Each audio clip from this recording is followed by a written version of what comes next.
The aristocrats at the social ball whispered that today, the one about whom too many rumors were circulating was supposed to appear. The rustle of silk, the clinking of crystal, the muted chords of the orchestra, a wave of silence rolled through the hall when the doors swung open. Luxurious long curls, a green dress that emphasized her chiseled figure, and all eyes turned to her.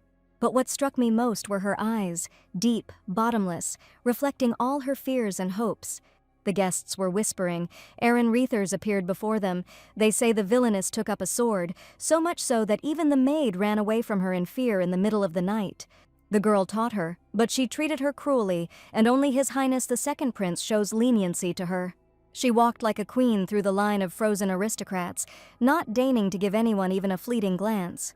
The villain of the aristocratic high society was named Aaron Reithers. She was known as the eldest daughter of a marquis who was rotten with corruption and extravagance. The raging thunderstorm over the marquis's estate drowned out the loud screams coming from one of the rooms. The reality was that the girl was raised by a lady who never treated her with condescension. The little girl looked at the lady with frightened eyes every time, and her gaze sent shivers down her spine. In the dark, gloomy room, Erin sat on the floor with her head bowed, her body racked with pain and shaking with fear. Holding a long pointer, which often served as a punishment, the lady repeated, "Erin is just a useless girl." Every day she frightened her with thoughts of what would happen if her father found out about her behavior. The treacherous lady grabbed the girl's hand with a death grip, so painfully that Erin couldn't even breathe. Her fragile arm was covered in abrasions and bruises, but the lady didn't care at all. Every time she spoke angrily, even if Erin was a lady, in this situation she needed to maintain her posture and facial expression. The baby cried, afraid to say anything, while the cunning lady was dissatisfied with her behavior every time. Erin didn't know what love was, what affection was, and from childhood she grew up like a little animal in a cage. She fought her fears while her stepmother asked her to act like a real lady, to smile, and never show that she was in pain. The lady made Erin make the right facial expression every time to look like a real aristocrat. No one knew what horrors were happening in the Marquise's estate, and how the girl was treated cruelly every day, called stupid and pathetic. It started in her youth, with disgusting treatment from her stepmother, who abused her every day. She insisted that it was Erin's stupidity and pathetic nature that was the reason, and she repeated this tirelessly every day, but there was one young man in the house who understood what was going on here. He tried to persuade the girl to tell him what the Marquise had told her, but Erin knew it would be no use. She just silently endured her antics, day after day, and did not understand what she should do to finally make this horror stop. She was unable to protect anyone, and the maid who tried to save the girl was also cruelly punished. One day her life changed, but it couldn't be said that she was getting better while her new husband was trying to bribe her with sweets. The high-born aristocrat, the honorable gentleman, presented Erin with a piece of cake and was eager for her to eat something. Even though the girl was forced to marry him, she was still unworthy of it, although the young man was too kind to her. For a while she got rid of her stepmother, but soon something strange happened, and after that, her fiancé, the second prince, died tragically. Every day she told herself that the young man died because of her. If he had not gotten involved with her, he would definitely have remained alive. The voices in her head kept saying that the young man was engaged to her, and people were dying because of her. They were dying when she started getting too close to someone. Erin couldn't understand why such terrible things were happening in her life, and when she would finally be happy. She believed that she was truly useless, but she did not understand why this bitter fate had befallen her, where there was no place for love and pity. Soon something even more terrible happened, and blood from the sword wound sprayed across the girl's room. A stranger in a bloody cloak stood next to her, and Erin lay unconscious on the floor, realizing that this was definitely the end. The young man said that the madam told him to tell the girl not to worry, and that she would soon be able to reunite with her beloved family. Lying on the floor, alone, in a pool of her own blood, the heroine could not understand what she had done wrong in this life and why she was killed. Erin didn't always have this life. In the future, she lived in a huge metropolis and worked hard every day to survive and earn money. Working in one of the local establishments, the girl sold drinks to the city residents every day. She was polite to customers, and her boss never complained about her because Erin worked hard. Surprisingly, this was not the end of her life, and the lady was able to breathe again and just live a normal life. The heroine's name was Aaron Reithers, and with memories from the past, she was reborn in the modern world and began her second life. Her second life was not much different from the first. Her parents considered her a disappointment and simply abandoned her, and in general she did not have a good relationship with them. And here is her life, where she was reborn again and began the third path, trying to change everything in order to finally become who she wants to be. For the third time, Erin managed to reincarnate into a brilliant strategist and knight of the family, and every day the girl carried out her duty responsibly. She had lived a hard life as a swordmaster, but at least this time she had some respect. But she had no idea why she was reborn every time, and again found herself in a completely different world. After she cleaned up, her new life began. Erin was reborn into new lives with her memories, starting from her very first life. This time everything seemed different. One night, the Knight of the Sword, clutching the sword with fingers wet with sweat, bravely fought with the monster. He dodged, trying not to fall into the deadly embrace of the monster, but the bear was too strong, too fast. The beast seemed to be woven from darkness itself, taking the form of a huge bear. The knight parried blow after blow, his steel ringing, reflecting the dim light of the fading day. Each swing of the clawed paw forced the knight to retreat. His armor received new dents and scratches. He felt his strength leaving him, and the darkness of the monster penetrated his very soul, sowing fear and despair.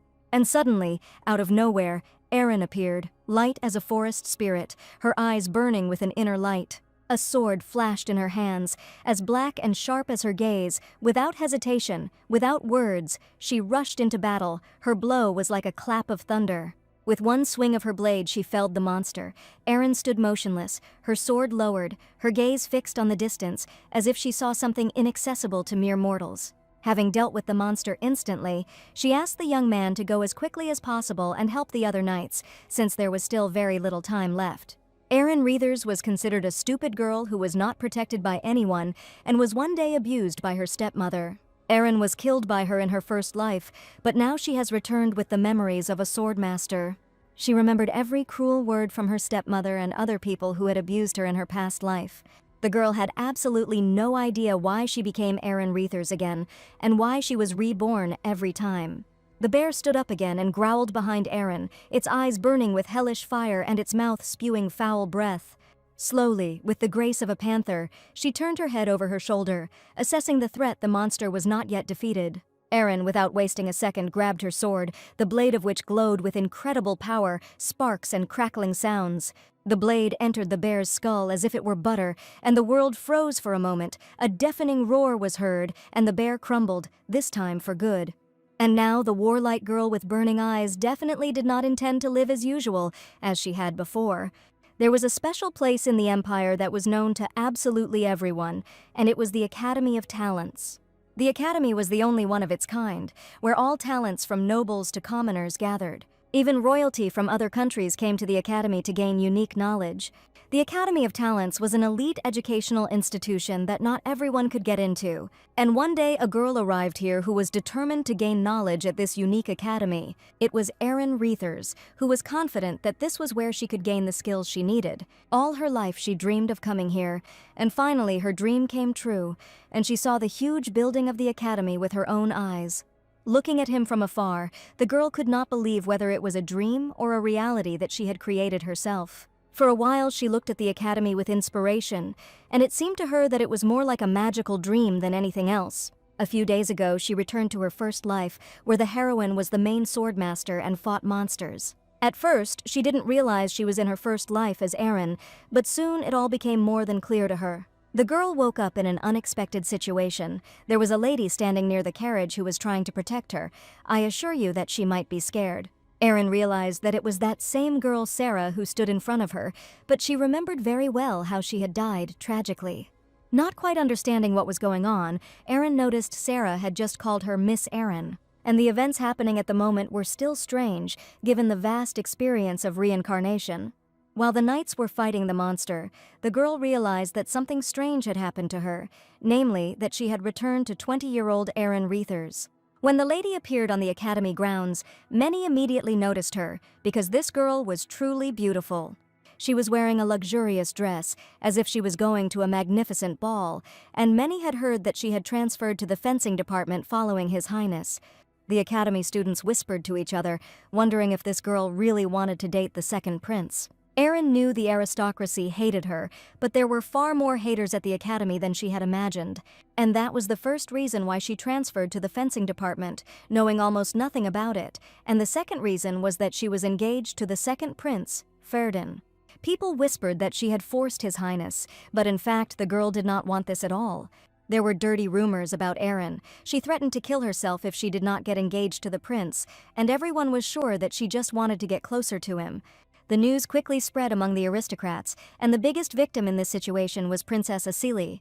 After all, her only lover was unexpectedly kidnapped by that same villain named Aaron Reithers.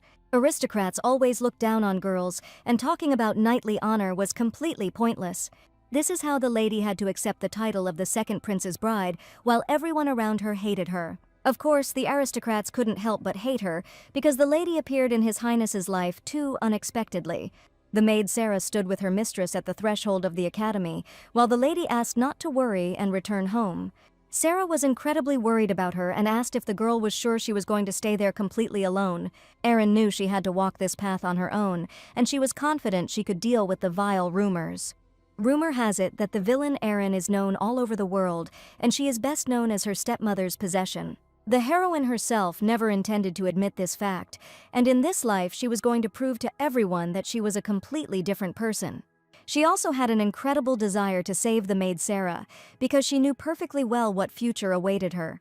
One day, Sarah tried to save her, and instead, her stepmother brutally killed her while Sarah was protecting her at the cost of her life.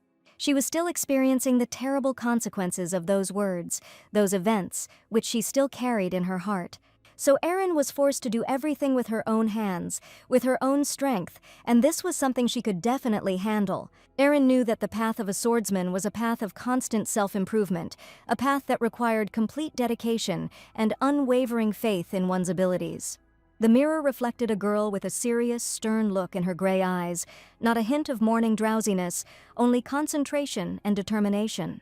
So much time had passed since all her reincarnations, and this time the girl put on the academy uniform with special respect. Her hand had been bandaged for a long time, and her wound was not healing for one simple reason. Touching the bandage, the lady felt terrible emotions, and dark memories stirred her soul, because the reason was that very stepmother who abused the girl every day. Erin's stepmother beat her until the trip to the academy, so her wounds simply didn't have time to heal. And the proof of this was the slight pain that constantly spread throughout her body because her stepmother beat her tirelessly. It was the work of Corellia, her evil stepmother, from whom she finally left, at least for a while. Erin put on a snow-white long jacket, and every day only one thought flashed through her head: why did she beat her? Since her stepmother had a hand in her murder, in this life Erin was going to figure out why a young man appeared in her room one ordinary day and killed her.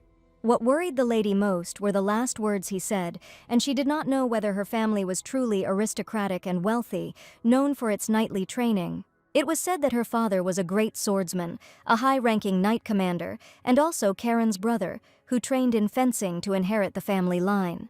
The girl's family was destroyed until her death, and all this was the work of just one person, and her treacherous stepmother. At that time, the heroine did not understand anything at all, but now everything became clear to her, because someone had to be behind all the events. The girl heard approaching footsteps in the corridor and realized that someone probably wanted to meet her. Erin wondered if anyone could have come into her room today, but she soon realized who it could be. She remembered it was Karen Reithers, the girl's younger brother, who had a terrible temper. As soon as he opened the door, the first thing he did was scream, wondering if his sister had really gone crazy. Karen was indignant at why Erin was behaving like this, and how could you knights even walk when she could barely walk and had never even held a sword in her hands? The young man had been studying at the fencing department for a long time, and as soon as Erin saw him, she realized that his vile character was still the same. Trying to remember the events of her past life, the girl realized that on that time, on her first day of school, they had a quarrel. Karen continued to mutter something indignantly under his breath, while the heroine simply wanted to leave the room and not talk to anyone anymore. Suddenly, he asked unexpected questions, whether she really should have transferred to the fencing department. After all, he was sure that all the aristocratic students hated her for her past, future, and present. He grabbed her hand and his confusion increased. The girl dared to transfer to another faculty, and didn't even ask anyone. The boy shouted with angry eyes that his sister should leave in this situation and that it would be better to never show up at the academy again. That's why he immediately burst into her room this morning, asking if she really wanted to make the situation even worse. Erin knew without a doubt that her brother was incredibly angry because Karen was a student of the fencing department. In the future, he dreams of becoming a great knight, and the boy must have felt insulted by this act. Karen couldn't help but hide his anger and continued to assure his sister that she should leave the faculty immediately. He must have been incredibly angry because his sister didn't even inform him of her actions. That was why he was now standing and holding her hand, not wanting to let her go anywhere at all, and wanted her to simply disappear from the academy. Erin lowered her head, not understanding how they had come to this communication, because before their relationship had been simply magnificent. When he was still a very little boy, Karen adored his sister incredibly, and they were one. They always protected each other, never abandoned each other in trouble. If someone needed help, everyone was sure to provide it. Erin recalled that as children, she and her brother were incredibly close, but for some reason, everything changed in an instant. Before, when they were still children, Karen always followed his sister everywhere, but now everything was different. The young man admitted that he did not understand at all what his sister had planned, and no matter how hard she tried, he assured her she would not be able to meet the second prince. The second prince was in the advanced class, Erin was in the beginner class, and Karen was sure they were not destined to meet. Erin knew the students had to be all together today because there was a swordsmanship assessment, but that was just for today. Karen still insisted that the girl give in and return to her previous faculty, and forget about the fencing faculty forever. He grabbed her by the same hand that was still incredibly painful and bandaged from fresh wounds. The lady was no longer going to fall for his tricks, and she only snatched her hand away angrily. Finally, the boy's anger changed to mercy, because he saw that his sister's hand was still bandaged. He asked why she hadn't told him she'd been injured, but Erin didn't want to admit anything else to him. She only wanted one thing now: to leave as quickly as possible so that he would no longer bother her with his stupid questions. Erin asked if her brother was finished with his questioning, and if he was, then he was free to leave. She has a lesson coming up soon, and she would like to prepare for it properly. The brother really didn't bother asking questions anymore, and he felt that for some reason the once timid sister was now behaving completely differently. Today, the lady had an unusual lesson ahead of her, and it was her first day at the fencing department of the prestigious academy. This place was truly special to all the students, and people even nicknamed it the last pillar of the empire, because it was this academy that raised brave and courageous knights who would protect against evil monsters. After graduating from the academy, students were immediately sent to territories that needed to be saved from incredible demonic monsters. In fact, the advanced class even receives missions to kill monsters and goes out onto the battlefield. Erin was well aware of this, and she really wanted to go to the first battle of her life as soon as possible. The second prince, Ferdin, also once went on an expedition on the orders of the emperor to defend the empire. And now the heroine was holding the handle of the door, which led straight to the classroom where the students of the fencing faculty were located. As soon as she opened the door, the students immediately turned their attention to her, and a deathly silence reigned in the classroom. The aristocrats stared at the girl, not understanding why she had really come here, or whether she would be able to hold a sword with such fragile hands. Erin felt uneasy as she felt the students' gazes on her, but now she needed to cast aside all doubts. In her past life, the second prince was killed and never returned, but now she saw a special person in the classroom. Erin stared at the two boys standing near the window, and goosebumps ran through her body. She remembered how the second prince brought her sweets, and every time she was worried when the girl did not eat anything. She remembered perfectly the minutes when he was killed, but life began anew, which meant the young man was still alive. With frightened eyes, she continued to look towards the two boys and realized that one of them was the very second crown prince. The students in the class were waiting for the teacher to appear, and in the meantime, each of them was busy with their own things. One of the young men was sure that no matter what he thought about it now, everything that had happened was too strange. He leaned against the wall and stood in a relaxed pose, insisting that Marquis Ryther's demand was, in his opinion, absolutely absurd. Marquis Rythers was the head of one of the 5 houses that stood at the forefront and protected the empire from bloodthirsty monsters. Although he never became a swordmaster, his defense was worthy of the highest praise, as he was the one who fought desperately every day. But they say that recently the Marquis made a huge mistake, which led to huge losses. Not only did he use his status and influence to get his daughter into the fencing department, but something else happened besides that. The Marquis insisted on an engagement with the second prince of the empire, and everyone already knew about it. And yet here, whoever is engaged to the so-called villain will be completely carefree. Ferdinand's friend, the second prince, was sure that this was absolutely ridiculous, because he heard that the Marquis's wife was crying and saying something. She came to the Marquis and tried to persuade him to save her daughter, insisting that if the girl was not betrothed to the prince, she would die. Apparently, Aaron Reithers had threatened her, and the boy was sure that this woman would always be an obstacle on their path together. The second prince's friend was sure that the girl never loved him and never would, and that she simply wanted to receive the coveted title of the second prince's bride. But Ferdinand seemed not to pay attention to his words, continuing to stare intently at the lines in the book. No one knew whether it was true or not, but the boy said one thing: he did not want to see the young lady die. But his friend was sure that no matter how talented the boy was, a terrible future awaited him. And as long as the emperor favors the first prince, the throne will never belong to him, no matter how much he wants it. Therefore, the boy insisted that his friend needed to become as strong as possible in order to obtain the coveted throne. He will only succeed if he trains hard and becomes much stronger than he is now. Karen was certainly a talented swordsman, but Count Assel was currently the strongest swordsman in the empire, and the boys knew they needed knights to be on their side. The second prince's friend was named Derek, and what he was most worried about was that Lady Assel would be incredibly upset about this. Karen seemed to not want to hear anything, and Derek was indignant he was having a serious conversation with him, but the boy seemed to have no intention of doing anything at all. He only noticed that the young man was definitely staring at something and had been looking intently in the other direction for a long time. Turning his head, he saw a girl in a white knight's uniform standing in front of the doors, looking straight in their direction. Derek stared at the girl with an angry expression on his face, as if he, like a predatory beast, was ready to tear her to pieces. The second prince admitted that he was not going to trust the ridiculous rumors because no one knew how things really were. He had already managed to see this lady once, at that very ball when all the aristocrats were expecting the villainess to appear. And as soon as she appeared before everyone, the second prince could not take his eyes off her, on her carefree beauty. As incredible as she was also mysterious, and this was their first meeting. Then she didn't even raise her eyes, so as not to see how all the aristocrats were glaring at her. As soon as she appeared in the office, the young man immediately recognized those deep eyes and pale face, like a porcelain doll. The second prince never trusted rumors and relied only on his own inner feelings. Therefore, he trusted only what he saw with his own eyes, and now that same girl stood before him.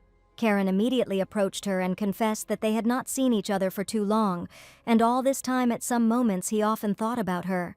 This was the first meeting after the engagement, which took place between the heroes, completely against their own will. When Erin first saw the second prince after being reborn, her heart was filled with only one desire. Even with all 3 lives she had lived, she could not forget just one thing that she remembered with each new life. When she saw the young man, she did not know what to say to him and felt that she would not be able to talk to him now. An inner voice continued to whisper to her that in her past life, the second prince died solely because of her. If he had not gotten involved with her, he would have remained alive. This time, the young man himself approached her, while the voices in her head kept repeating that everyone was dying because she was nearby. She probably should have smiled and talked to Karen, but the lump in Erin's throat kept her from saying a word. She decided not to communicate closely with the young man, even despite her great desire to be near him. Erin decided to focus on learning first, and today was the first lesson where they were going to test their ball handling skills. The senior students of the fencing department arrived at the training ground, and today they had to pass an evaluation in fencing. The teacher was a fencing instructor in charge of the new recruits named Edward Flawn. As the students knew, they had demonstrated their ball handling skills in the first World Championship, and today the older arrivals had to watch the younger ones. It was a great chance for them to study everything carefully, and the instructor warned them that after the briefing, they would immediately begin assessing their sword skills. Erin listened carefully to the instructor's information and tried to remember how she had passed her past life's ball handling assessment. This day was impossible to forget, and it was the greatest shame in the girl's life that she could ever experience. With trembling hands, Erin couldn't even lift the sword, and all the students called her weakling and just laughed. Thinking back to that horrible day, Erin realized it had indeed seemed rather stupid, but at the time she had absolutely no other choice. Since early childhood, the girl dreamed of learning to wield a sword, and when she was very young, her only desire was to learn fencing. She watched her little brother train with interest, but she had one huge problem. No matter how hard the little girl tried to sneak into class, her stepmother would always come and take Aaron away from there. The lady was sure that the girl should never take up a sword, so Aaron's dream remained just an unfulfilled dream. And so it was every time, because Aaron was incredibly happy when she transferred to the fencing department. But one day, every joy comes to an end. She had really disgraced herself then, and her dreams had just collapsed in an instant, but now she had a different life. A young man named Philip stood with her. He looked at the girl as if something could change. In his past life, it was Philip who constantly made fun of and laughed at the student who couldn't even hold a sword. Every time he told the girl not to dare to call his name, and no matter what the rules were at the academy, he was of royal blood, and Erin was just a noblewoman. The heroine thought that Philip really did get annoyed when she called him by his first name, despite having a completely different status. The emperor's rule was that, including royalty, every student could communicate freely, regardless of status. In other words, nobles, commoners, and the royal family could communicate quite freely without any formalities. Philip tried to humiliate Erin. He called her a disgrace, and assured that the lady would never become a worthy knight. Now Erin no longer wanted to tolerate the humiliation directed at her, and confidently told Philip that she was not afraid of him at all. In her past life, she was timid and shy, and never responded to such smirks. The instructor warned that the announcements were over, and that all students would now move on to the fencing assessment. Of all the nights, he called Erin Reithers first, and asked the girl to show her skills in front of all the students. The city girl told Philip that he should look right now at what she can do and evaluate her abilities himself. And this time she was confident that she was ready to show a completely successful result, so that everyone would finally understand whether she could become a real knight. The girl confidently approached the weapons rack and immediately chose a sword that would suit her. Considering the swordsmanship skills in this body, the heroine's hands were shaking from the weight of the sword, so she decided to choose one that weighed lighter than the others. Philip had already started laughing, because the girl's hands were really shaking, and Erin felt that her hand was starting to bleed right now. Despite the intense pain, she confidently took the hilt of the sword, and none of the students could believe it, because before she had dragged it behind her. Anyone can control mana, and of course the heroine had it. The amount of mana is different for everyone, and there was a special difference between this girl and commoners. Erin took up the sword proudly, because she had already lived her life as a swordmaster, which meant she knew how to use her mana. Philip couldn't believe his eyes. The fragile lady was holding the sword right in front of her face, and her hands weren't shaking at all. Previously, the girl always shook during lessons. Philip tirelessly made fun of her, but now he sat and remained silent. Long ago, the girl's father called her and her brother Karen to tell them the story of their family. When they were still very young, their father told them that their family had a tradition that was passed down from generation to generation. It was a story about two descendants of a family who were born as swordmasters and had to fulfill their duty. The father warned his children that if someone does not see a swordmaster in them, it means that their eyesight is simply deceiving them. Unfortunately, Erin's father never became a perfect swordsman, and now his daughter, with a bloody hand, proudly held the sword. Her brother Karen also did not follow the path of fencing, and no one was able to continue the family business. And now, holding the ball in her hands, there stood on the training ground a fragile girl in whom her father had incredible faith. The heroine swung her sword desperately, as if it were an extension of her, and she was sure that this time she could do anything. The day, like many others, was dedicated to honing skills, overcoming oneself, and striving for perfection. At the same time, her brother was training at another training ground and skillfully honing his fencing skills. Their conversation with their sister seemed to remain unfinished because neither could understand the other, and the young man did not want to make concessions.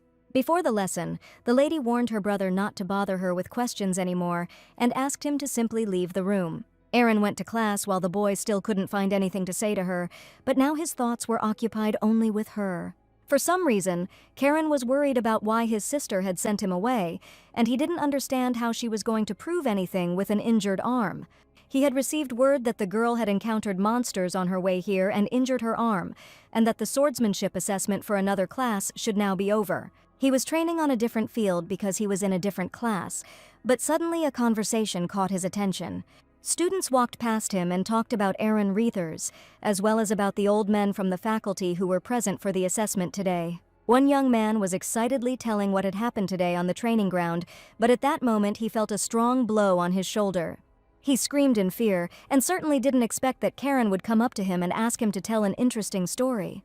Hearing his sister's name, the young man decided that he should find out all the information about what had happened today as soon as possible.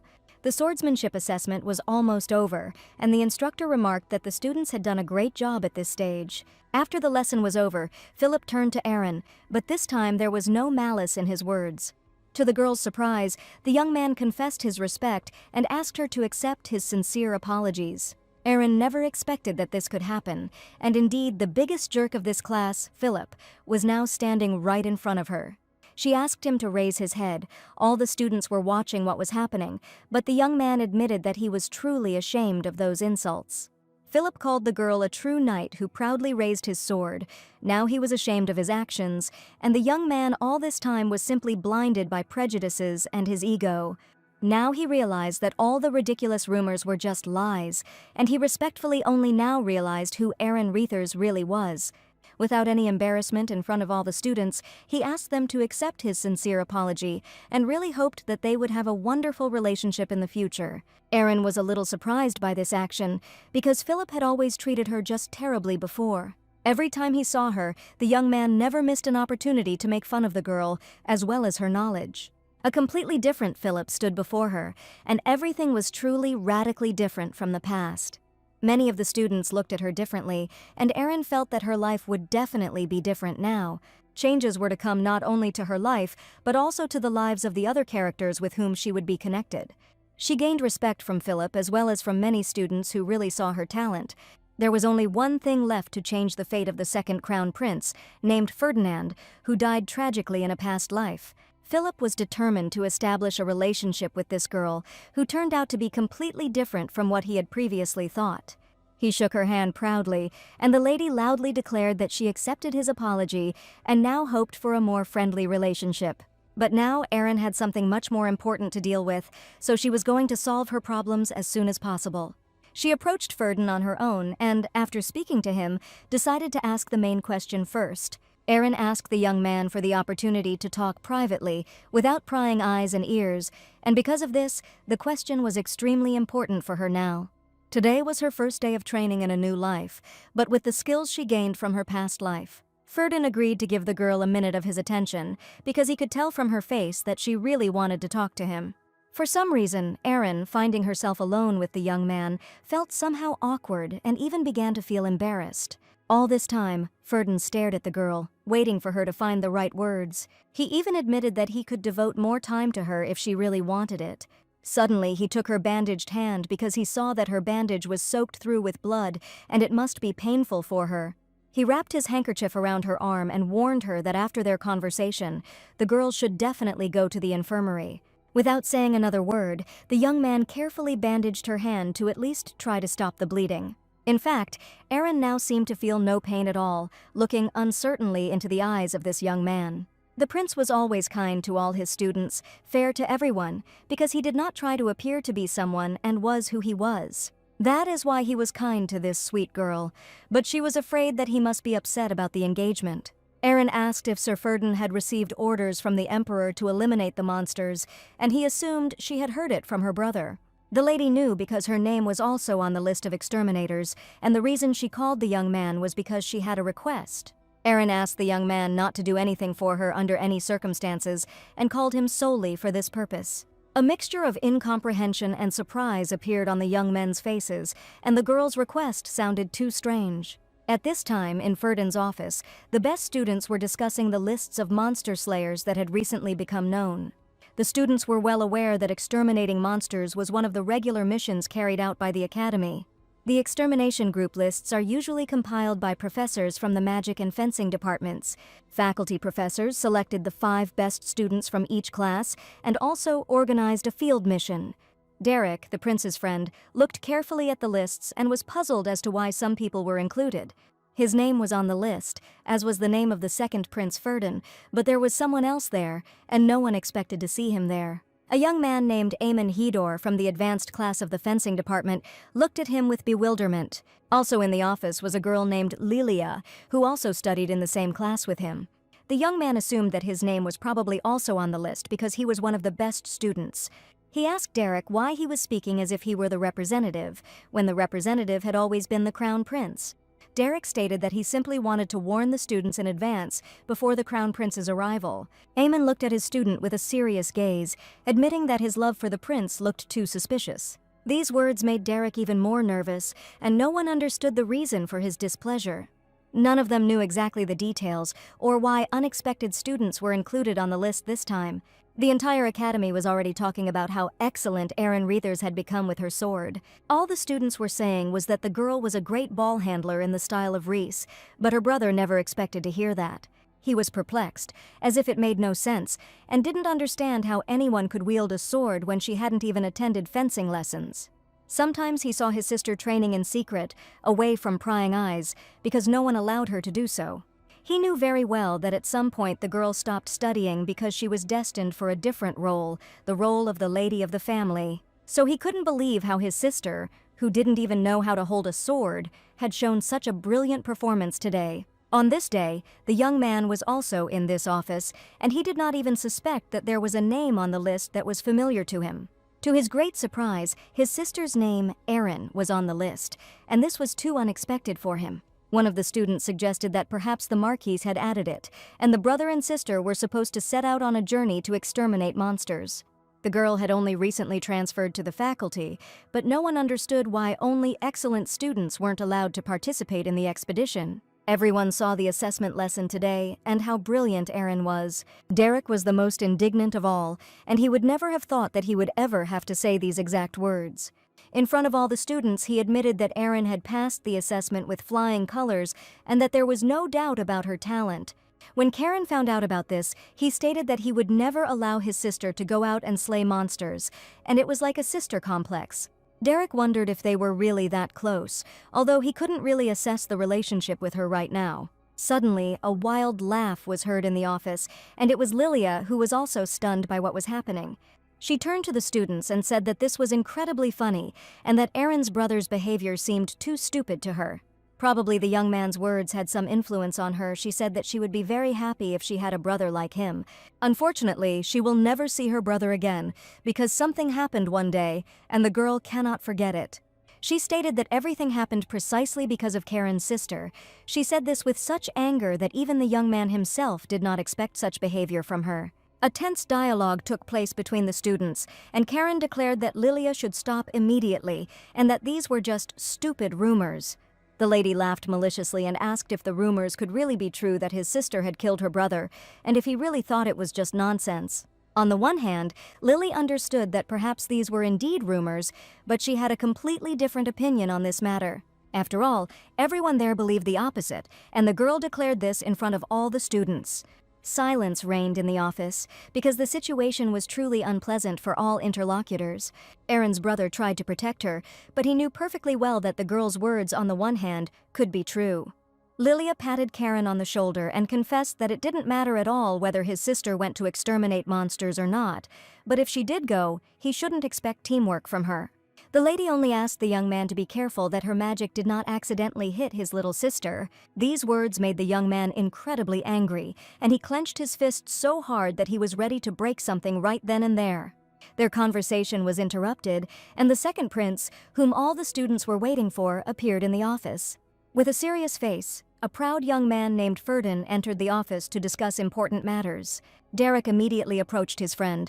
In fact, he expected him to appear much earlier, and he was probably delayed somewhere. Karen didn't respond to these words, but silently handed Derek his outerwear, while the latter looked at him in bewilderment. The prince sat down opposite all the students, and complete silence reigned in the room, because everyone was ready to listen to him. Derek realized as he hung up the prince's jacket that he had obviously just been talking to Erin Reathers and was lingering with her. After talking with the girl, the prince thought about her words for a long time and tried to understand them. Erin explained that the young man had received orders from the emperor to exterminate monsters, and she only wanted to know if he was really going on a dangerous expedition. The lady admitted that there was no need to disobey the emperor's order, and she was also ready to go. She made it clear that the reason she called the prince was so that he would not do anything for her. Karen notified all the students that this time a girl named Erin Reethers would be joining them on the monster-slaying mission. It was all too strange. The lady had just recently transferred to her fencing department, and the students couldn't believe why they had decided to send her. After a busy day, she confidently walked into her room and felt very tired, although she had not done anything special today. Thinking about everything that was happening, the girl looked at her wounded hand and at the bandage that the prince had tied.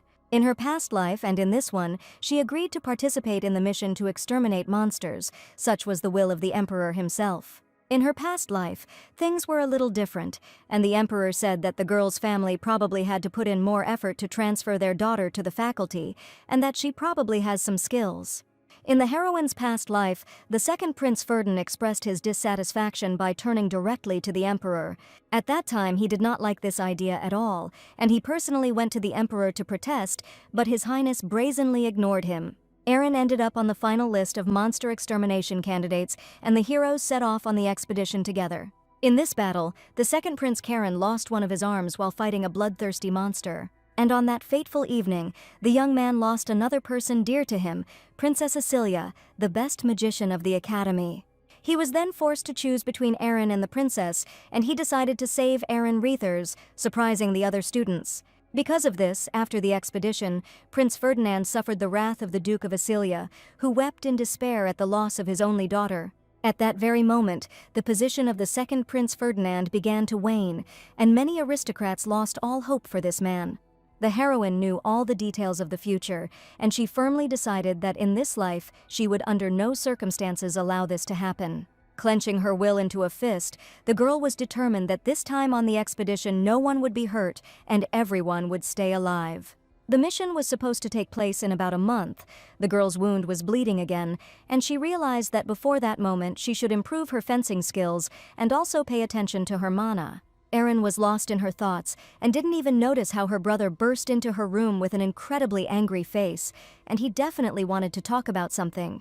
She didn't expect to see the young man right now and looked at her brother with surprised eyes, not understanding his enraged mood. The young man was incredibly furious. He approached his sister and began to speak rudely to her. But the next second he noticed something else, and in an instant his angry face nevertheless became similar to his brother's kind face. Drops of blood were running down Erin's palm, and despite all the bandages, for some reason her bleeding still wouldn't stop. The young man angrily asked why the girl's hand looked worse every day, and whether she was really going to fight monsters with such a wound. He also wanted to know what happened during the mastery assessment, since the whole academy was already talking about this lesson.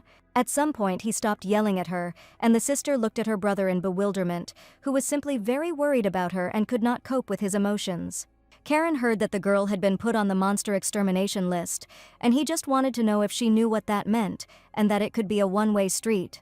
Erin understood everything perfectly, but admitted that she definitely could not go against the imperial order, and Ferdinand himself could not dispute it. Therefore, as soon as she found out that she was on the list, she decided without a moment's hesitation that she absolutely had to go on this expedition. The brother was indignant. How could she remain so indifferent? Did she not understand that this fight with monsters could be fatal? He was sure that the girl did not understand what the word extermination meant, or that she had decided to escape from real life in this way. He felt it necessary to inform his sister that after a recent conversation with Lilia, he realized that the lady wanted to avenge her brother's death. Karen said he might speak ill of his sister, but he certainly couldn't believe she would voluntarily agree to go on a dangerous mission. Erin had already made her final decision long ago, and no amount of persuasion from her brother could convince her otherwise, so she once again answered that she would go. The young man assumed that perhaps his persuasion would at least somehow influence her, but he saw a truly serious attitude and realized that his words were absolutely useless. Still, he considered it necessary to try to persuade her, but this time Erin seemed to be somehow different, and she did not react to other people's opinions. A whole month of preparation passed, and the day of the fighter team's dispatch finally arrived, and all the students were serious about it. Lilia's brother was a teacher in the past, and she knew very well that this girl harbored a grudge and anger against her because of one terrible incident. Once upon a time, the young man was a cheerful and happy man, and one day he was sent to escort a young lady. Soon the brother returned in a cold coffin, his mutilated body unrecognizable, and no one could believe that this had happened. As soon as the sister learned of her brother's death, she was furious and desperate, and from then on she believed that it was Aaron who killed the teacher. Today, Aaron met Lillian for the first time since that incident, but the girl didn't know that the heroine had recently been reincarnated. She felt her cold, piercing gaze on her because the lady was standing right behind her. And all this time she was mentally imagining how to cruelly deal with her offender, and now she was ready to avenge the death of her loved one. The students had honed their skills, and now, clad in shining armor and armed with blades, they stood on the threshold of uncharted lands, a road ahead that would not only test their physical strength, but would also test their spirit. All this time, Derek had been keeping a close eye on Erin and her brother, and no matter how much he thought about it, this couple turned out to be too strange for him. It was strange, but for some reason these two seemed too close to him, and the brother couldn't understand since when his sister knew how to ride a horse. There was some tension between all the students today, and it was hard to ignore the silence of another student, Lily. Many knew what her sly, malicious smile meant, which never left her face when she saw Erin. Just before setting out on the expedition today, Derek thought, something is definitely going to happen on this trip.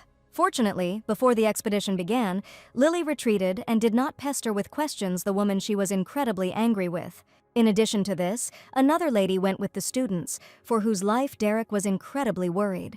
Princess Asili, who also had many connections with the second prince, set out on a dangerous expedition. For Derek, this didn't just seem like some kind of dirty drama. He was worried that a huge fight could break out between them.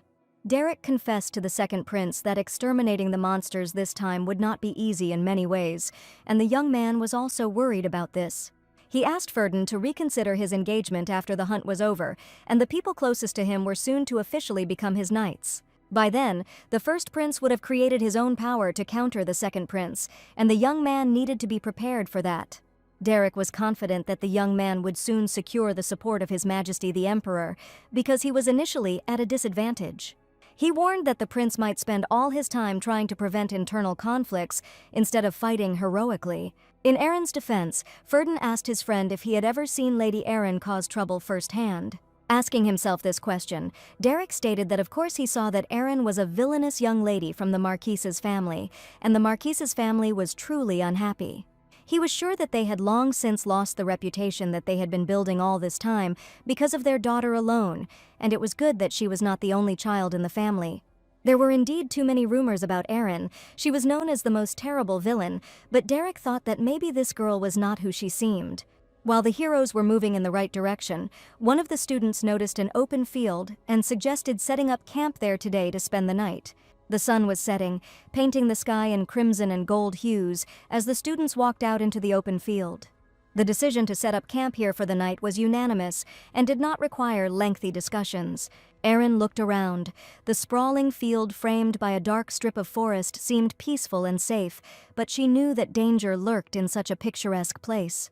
All this time, Ferdin discussed Erin's past with Derek, but the young man was sure that all the rumors were a blatant lie, and she was a completely different person.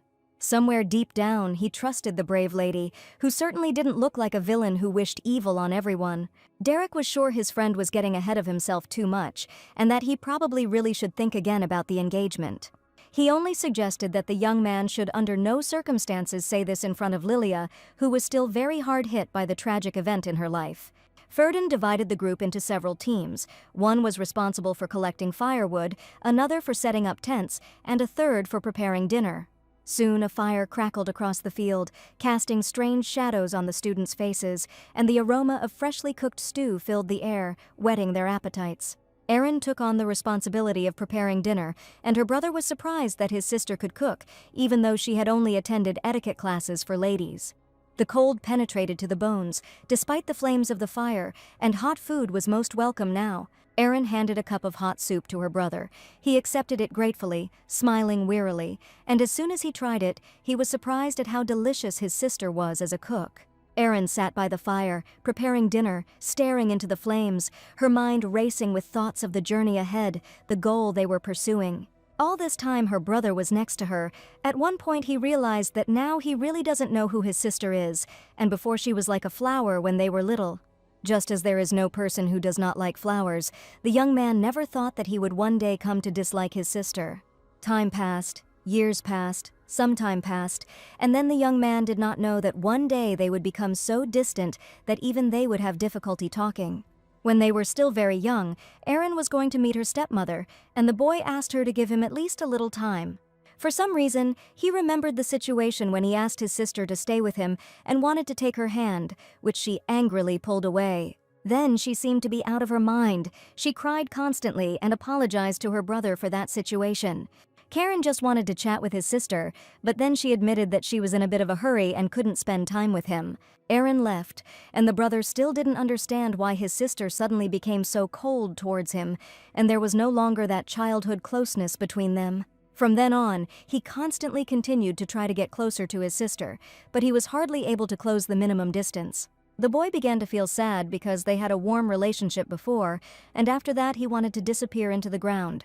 Every evening he went to his room and wrapped himself in a blanket. He began to cry quietly, and one day his stepmother came to him. He told him that his sister had changed a lot recently. The brother did not understand where the sudden changes came from, and strange conversations about the behavior began to circulate among the servants as well.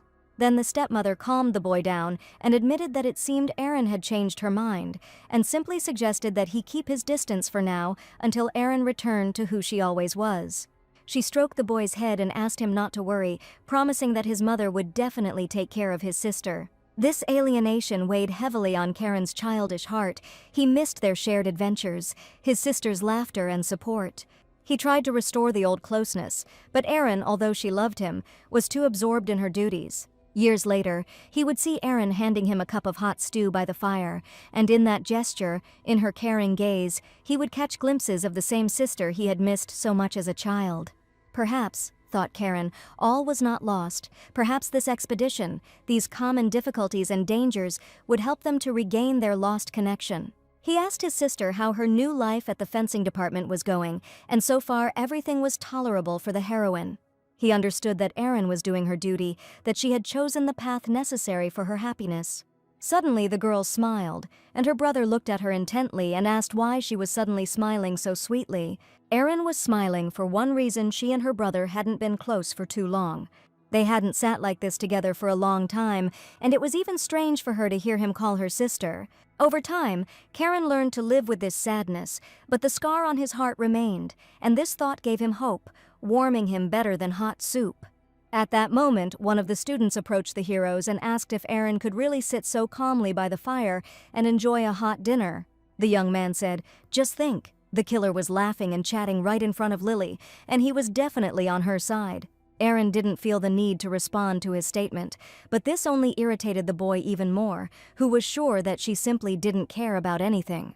The young man's name was Eamon, and the brother decided to stand up for his sister and asked her not to start a quarrel, because they say that even a dog should not be disturbed when it is eating. Eamon was always rude and cold-blooded, and this time he decided that now was the best time to voice his dissatisfaction. When he realized that his brother was trying to protect his sister, he asked him to stop as soon as possible and mind his own business. The young man grabbed the hilt of the sword, and in the next second he was ready to fight the defender of the lady, whom he considered the real killer. Just as he was about to draw his sword, the second prince approached him and asked the young man to cool his ardor. None of the students needed a fight right now, so Ferdin knew he had to calm the heated boy down as quickly as possible. He tried to stop him. Eamon looked at the prince in bewilderment and realized that he was really on this girl's side. All this time, Erin sat and remained silent. She did not want to quarrel with anyone at all, and the prince really ended up on this woman's side.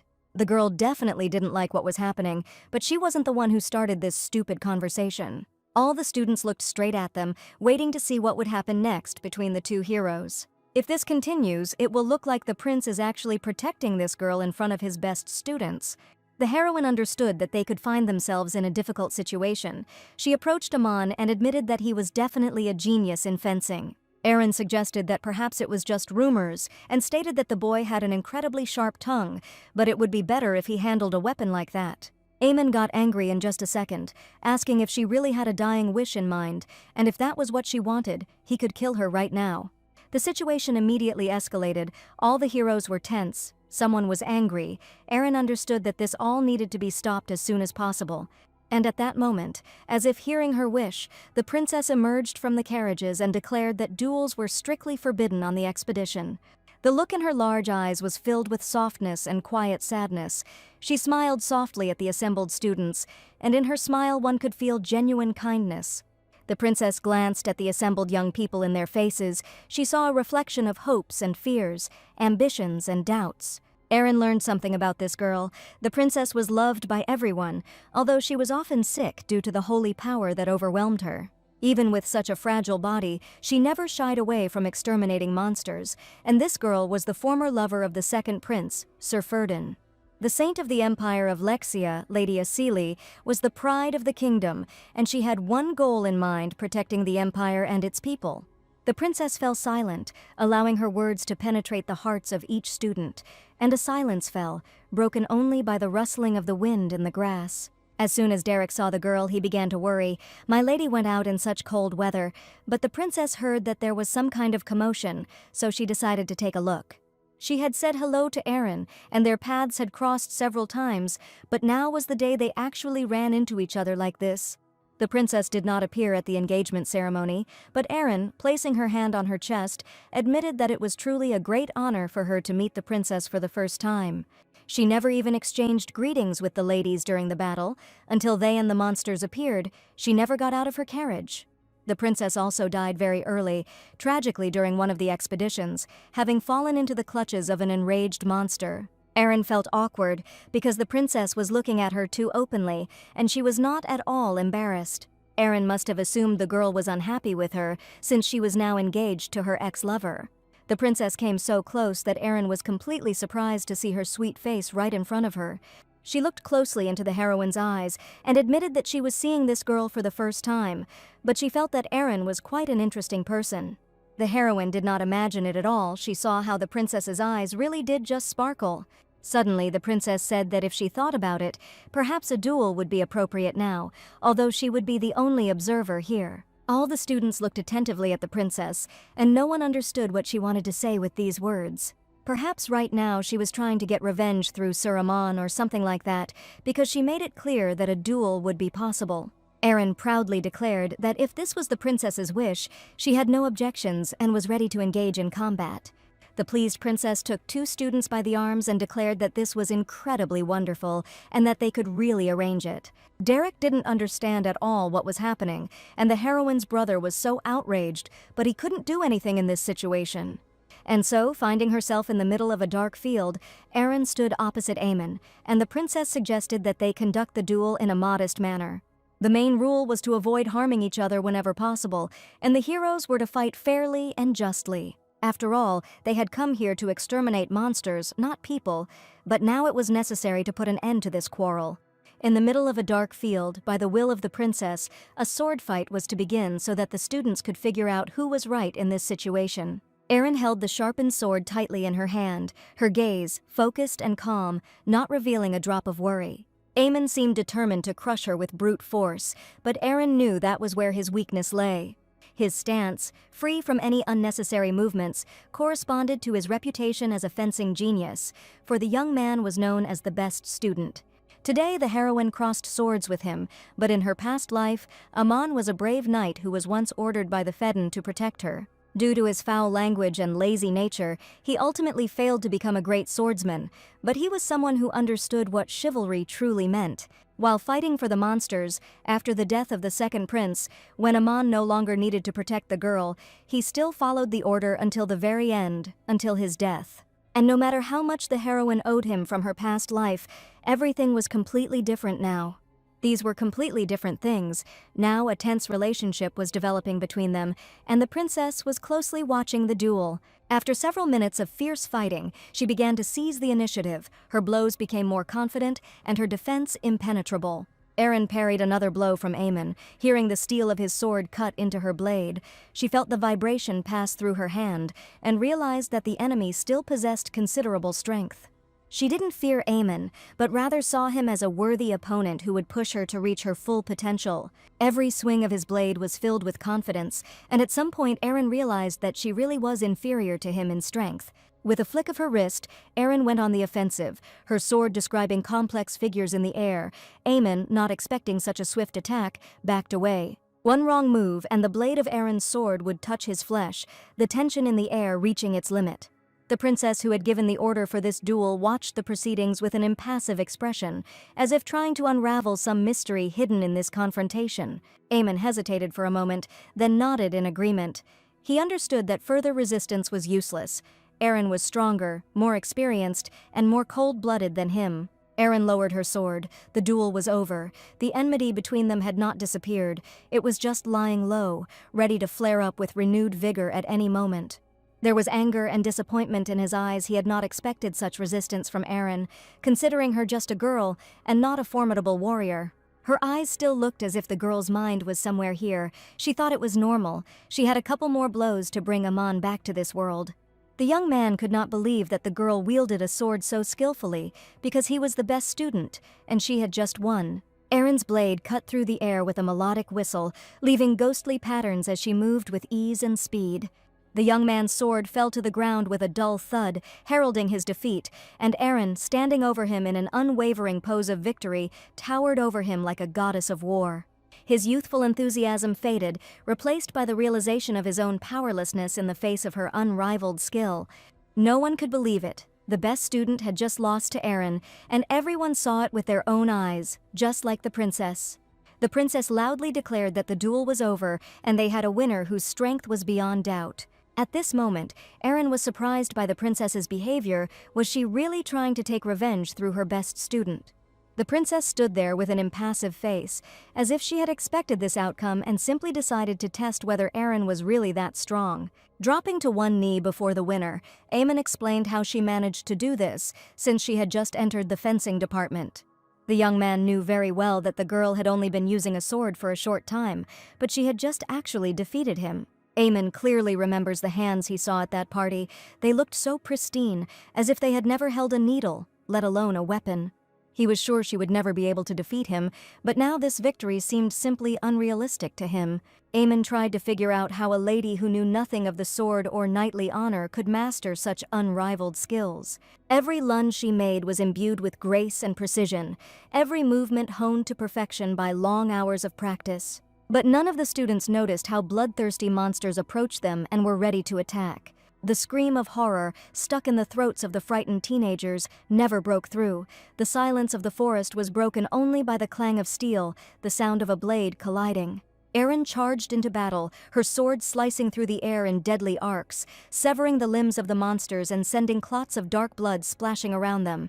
The monsters were pressing. There were too many of them. With every second, their fangs, oozing poison, were getting closer to the students.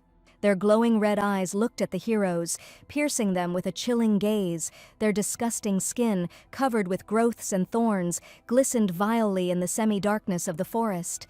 The monsters weren't just strong, they were vicious, hungry, and bloodthirsty. Aemon quickly forgot about the defeat and the duel, because now the students, awakening from their stupor, rallied to deal with the bloodthirsty monsters. The monsters surrounded them from all sides, and the heroes realized that they were now left alone, face to face with an army of demonic creatures. The first thing the young man did was rush to save the princess. He took her hand and they ran to the carriage so that the girl could hide there. Suddenly the princess felt ill, but the heroes didn't have a second left. They needed to escape right now. The princess's heart pounded wildly in her chest, and the air seemed to become thick and viscous, impossible to breathe. Her throat was dry, her legs felt like they were filled with lead and refused to move. She knew the monster was approaching, feeling its foul breath on her neck. Eren rushed to the princess's aid and began to attack the huge monster, her blade whistling through the air, cutting through the darkness in short, deadly flashes. The princess's face was pale as a sheet, and her eyes were full of horror, but a spark of hope was already beginning to shine through them. Eren knew there were too many monsters, and she definitely wouldn't be able to pick up speed in this situation. Aemon screamed. The princess began to have an attack. With each passing second, it became more and more difficult for her to breathe, so the heroes needed to find shelter. Wave after wave, like the product of darkness itself, they advanced on Eren, on the princess, on the last of the hope in this cursed forest. The monsters continued to advance. There were many of them. Their angry roar shook the air, foreshadowing imminent death. The monsters were moving towards them, but the heroes managed to hide behind the bushes, remaining unnoticed. Aemon and Eren watched the demonic creatures, and it wasn't like the heroes were completely safe now, but at least they were able to catch their breath. They hid behind a huge rock and, sitting on the cold, damp ground, tried to figure out what to do next. For some reason, monsters appeared faster than usual. Most of them were of average level or even higher, and perhaps this is due to the heroine returning to the past. During the fight with the monster, Erin herself did not understand how she was injured, and the young man asked to look at her back. She didn't understand what this madman needed, and why he had decided to show such attention now. When the lady attacked one of the monsters, the young man noticed that her back was wounded, and he just wanted to apply medicine to the wound. She got hurt when she covered him during the attack of the first monster, and he did not expect such courage from her. Erin knew perfectly well that the wound was on her back. She wouldn't be able to reach it, and she definitely needed help. It didn't take long to persuade her. Erin showed her the wound and asked why the princess suddenly had an attack. This girl had a lot of divine power. This kind of thing often happened to her, and this time the evil energy of the monsters stimulated her divine power. The princess was almost unconscious. The heroes guarded her, and Eamon carefully examined the girl's wound. The situation seemed a little unpleasant to the lady, and no one expected that the terrible monsters would appear so soon. Suddenly, the young man began to tell a sudden story about his childhood, when he was still a small child. One day he went with his father to an underground dungeon. The boy was unsure whether his father wanted to create a sense of anxiety in his son, or to show him the deeper meaning of not committing sins.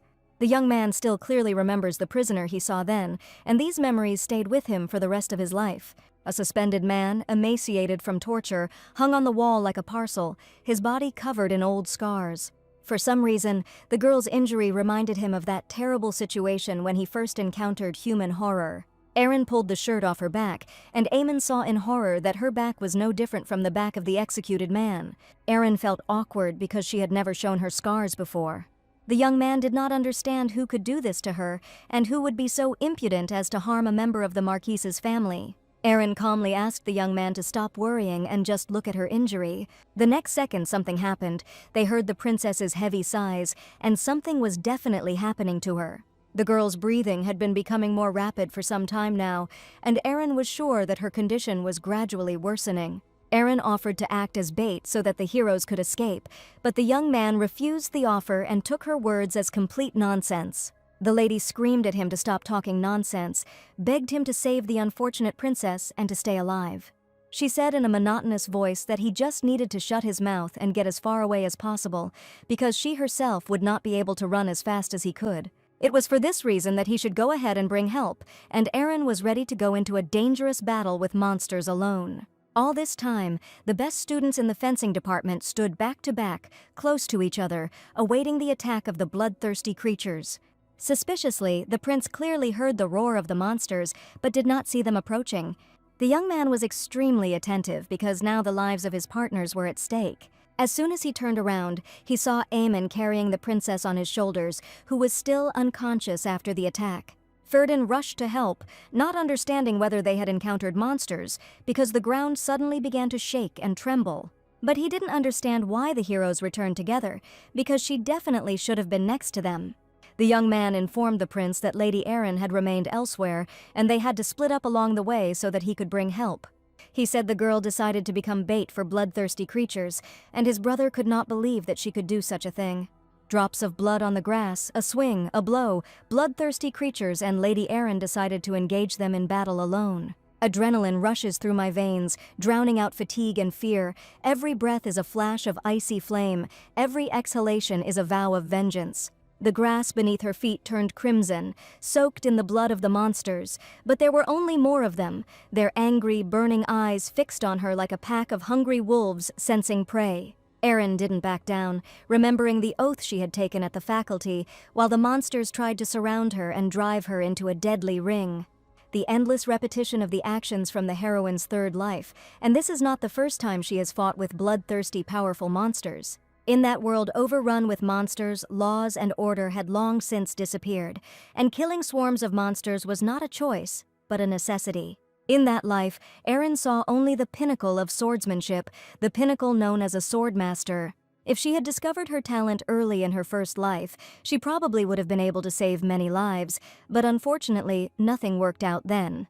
She remembered the faces of her fallen friends, the faces of those who had trusted her with their lives, and now she was ready to fight to the end. She had failed to save anyone back then, and Erin was not going to back down. She had many heroes to save, and she was the last hope glimmering in the darkness. A swirling mass of darkness, woven from claws, fangs, and stench, was advancing from all sides like an ominous wave ready to swallow her into its bottomless maw. But Erin didn't flinch. Her gaze, like the blade of a sword, was focused and cold. There was no trace of fear in her eyes, only determination and a steely will to win. She charged, her blade flashing, cutting through the thick air like lightning cutting through the night sky. Swing after swing, blow after blow, Erin danced a deadly waltz, leaving behind only mutilated bodies and a crimson trail of blood on the withered grass. Meanwhile, the prince's group tried to bring the princess to her senses. No one understood why Erin suddenly decided to become live bait. The brother was sure that the young man had simply abandoned her alone in order to save himself, and he did not understand whether after this he really dared to call himself a knight. Everyone was perplexed, but each of the students understood that they needed to save Erin, who was ready to sacrifice her life. And perhaps right now she is fighting terrible monsters while they are safe here. Lilia was trying to restore the princess's divine power and asked if Erin had willingly become a bait, and it sounded like she wanted to die. The princess began to breathe slowly, her strength gradually recovering, but this time the girl was too weak. No one could understand what was happening here, and why the fragile lady decided to rush into battle with the monsters alone. Lilia was sure that Erin would definitely not be able to die so easily, and one of the students thought that she was only saying this out of revenge. Karen was slowly starting to get angry because Lilia was saying such words while Erin was in great danger right now. He couldn't contain his anger. He was ready to pounce on the girl for her stupid words. The second prince turned to the enraged youth and asked him not to throw around such words, and that they now had completely different problems. None of the students could disobey Ferdin. He was the commander of the entire group and gave the orders. Lily immediately fell silent, realizing that now was not the time to address such issues. The prince only asked everyone to calm down as quickly as possible and warned that it was now important to save Erin. The students realized that they probably should have sent a request for reinforcements earlier, because no one expected such an onslaught from the monsters. The one who would be most worried was Erin's brother, and he declared that if something happened to his sister, he would never forgive Amon for his grave mistake. Aemon understood that the young man definitely didn't believe him, because just a couple of hours ago he himself had said that his sister was a murderer. He screamed desperately. The girl does not know the honor of the sword and knightly dignity, but for some reason she has dexterous skills. And it was only because of this situation that many truly thought that the knight voluntarily left the girl to die with bloodthirsty monsters. Meanwhile, on another forest path, Erin walked in the darkness in complete despair, tired and exhausted after the battle. There were bloody wounds on her body and scarlet splashes of blood on her cheeks, but the girl managed to erase all traces of herself. She dealt with the monsters using the sword's energy, which only a master can wield, and no one would suspect that it was she who killed them. Erin needed to get back to her group. She was sure that if she just made a detour and returned to the knightly order, everything would be normal again. But as she walked along the path, a strange thought appeared in her head should she really return to her group. Looking up at the dark night sky, tired and exhausted, the lady didn't understand whether she was making the right choice now. For some reason she remembered Lilia's brother, a young man named Calypso, and the day they first met. He was one of those people whom the heroine could never forget, no matter how many lives passed, and no matter how many reincarnations she experienced. He was the first to notice her stepmother's vile nature, and it was he who tried to protect her, assuring her that she should tell about what was happening as soon as possible. Each time he urged Erin to do the right thing, and even promised that if it was difficult for her to do it alone, he was ready to be there for her. He wanted her to tell the Marquis about the lady's behavior, but at that moment the lady was sure that her father would consider her useless if she started to wag her tongue. Calypso was the person who gave the girl a little courage, and was also her only true friend, who always wanted not only the best. Her stepmother turned out to be a much more evil person, and one day Erin saw the very first terrible event in her life, which shook her to the depths of her soul. The stepmother brought Erin to the dungeon, where Calypso lay bloodied on the floor, his hands tied.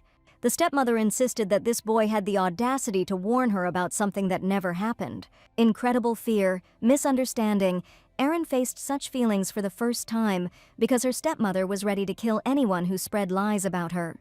Calypso probably decided to help her in some way, but the lady understood that she should have said that her mother never beat her, it was too hard to bear, and in the end, she confessed. This is what played a huge, cruel joke on the girl, because now her best friend turned out to be to blame.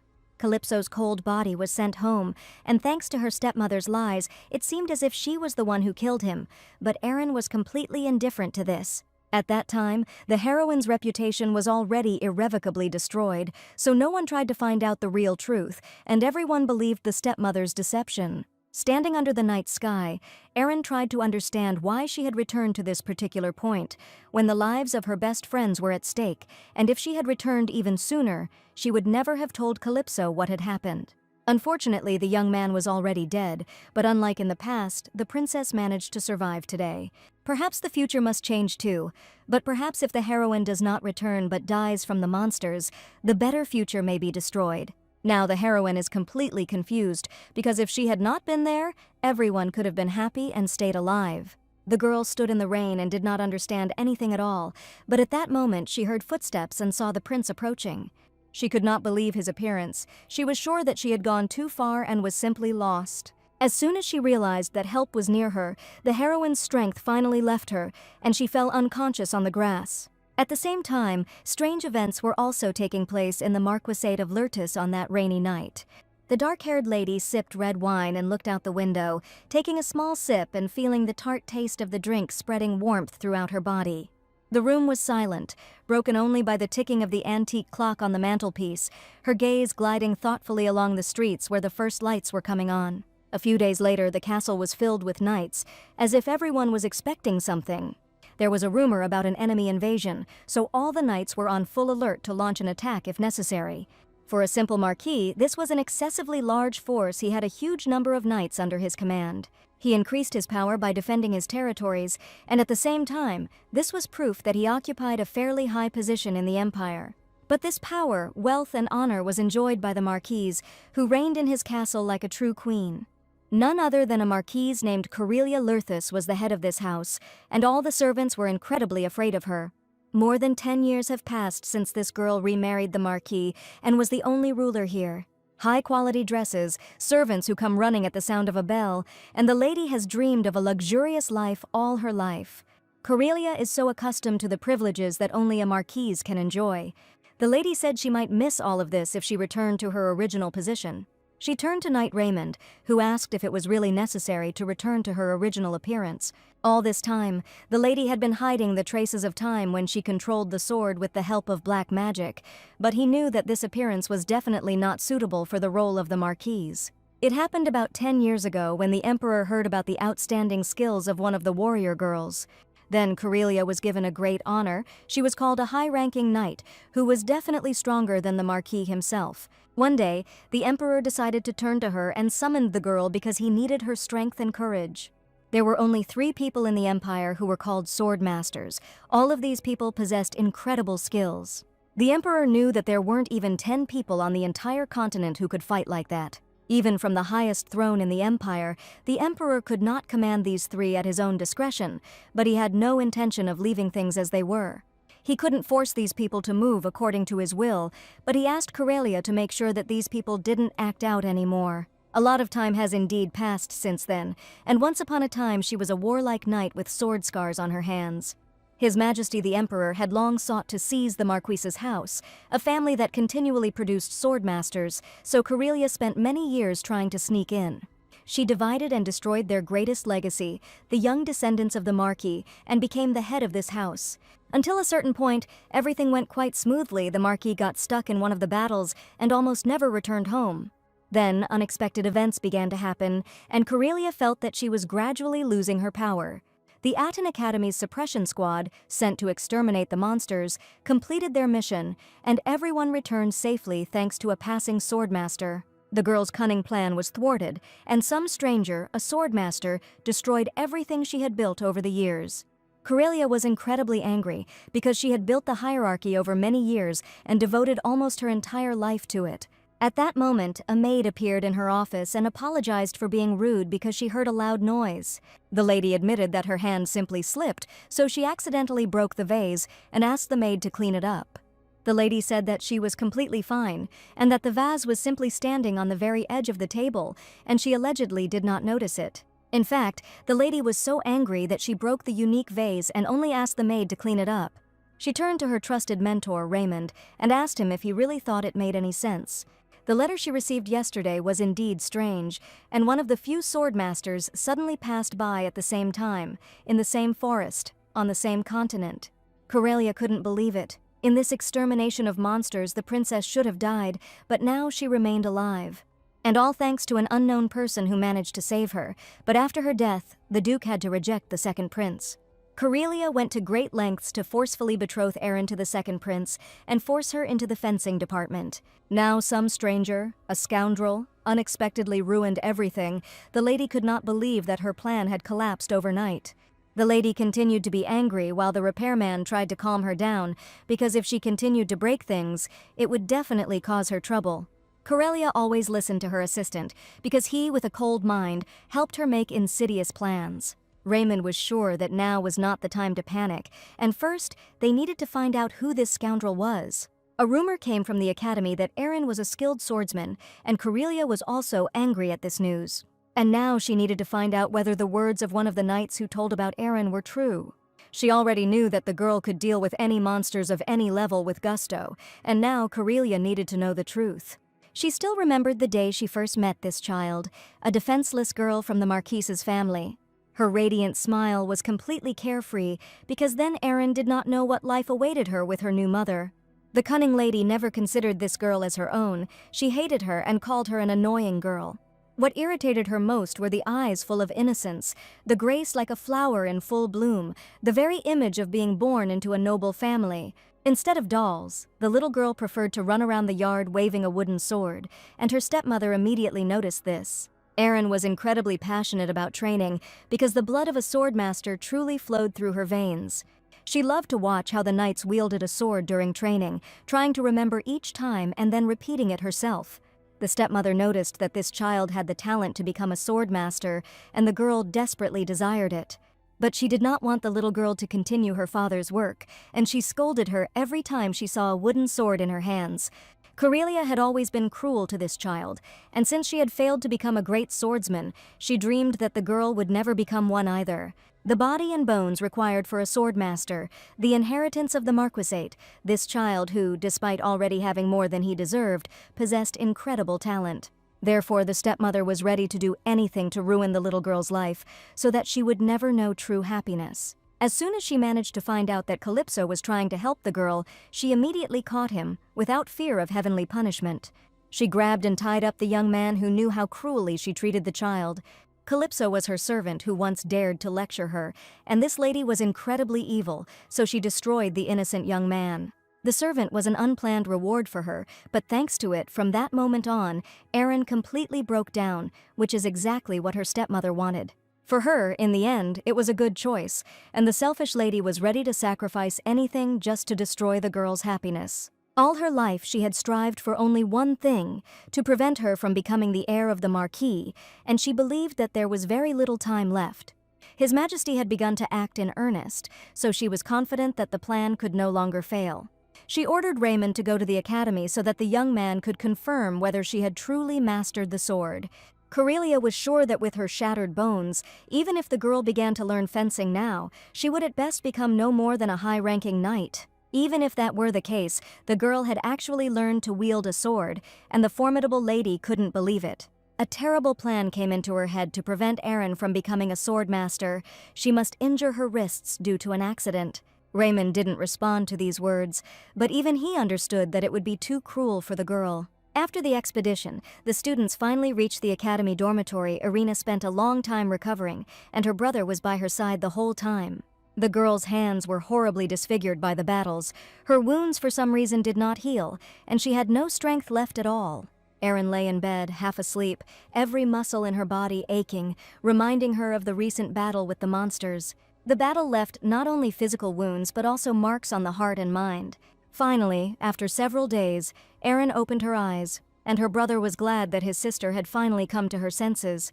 And it was still quite difficult to get out of bed, and as soon as she woke up, Aaron was surprised to find herself in her dorm room. The girl realized that she had been unconscious all this time and did not even remember who had changed her clothes or bandaged all her hands. As soon as she tried to get up from the bed, her brother immediately angrily declared that she needed to lie down as long as possible. He insisted that his sister had gone completely crazy, that she had almost died, and he was angry because she had decided to become living bait for monsters. At that moment, Aaron saw how worried the young man had been all this time because tears actually appeared in his eyes.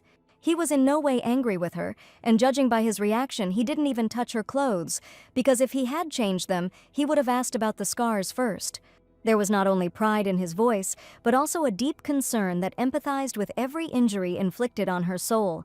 If you think about it, his hand was completely healthy, and the heroine really did manage to save her loved ones, because in her past life, events unfolded differently. Erin turned her head, meeting his gaze, and in that moment she realized she was not alone. As soon as she realized that her brother was in perfect health, she felt an incredible sense of relief.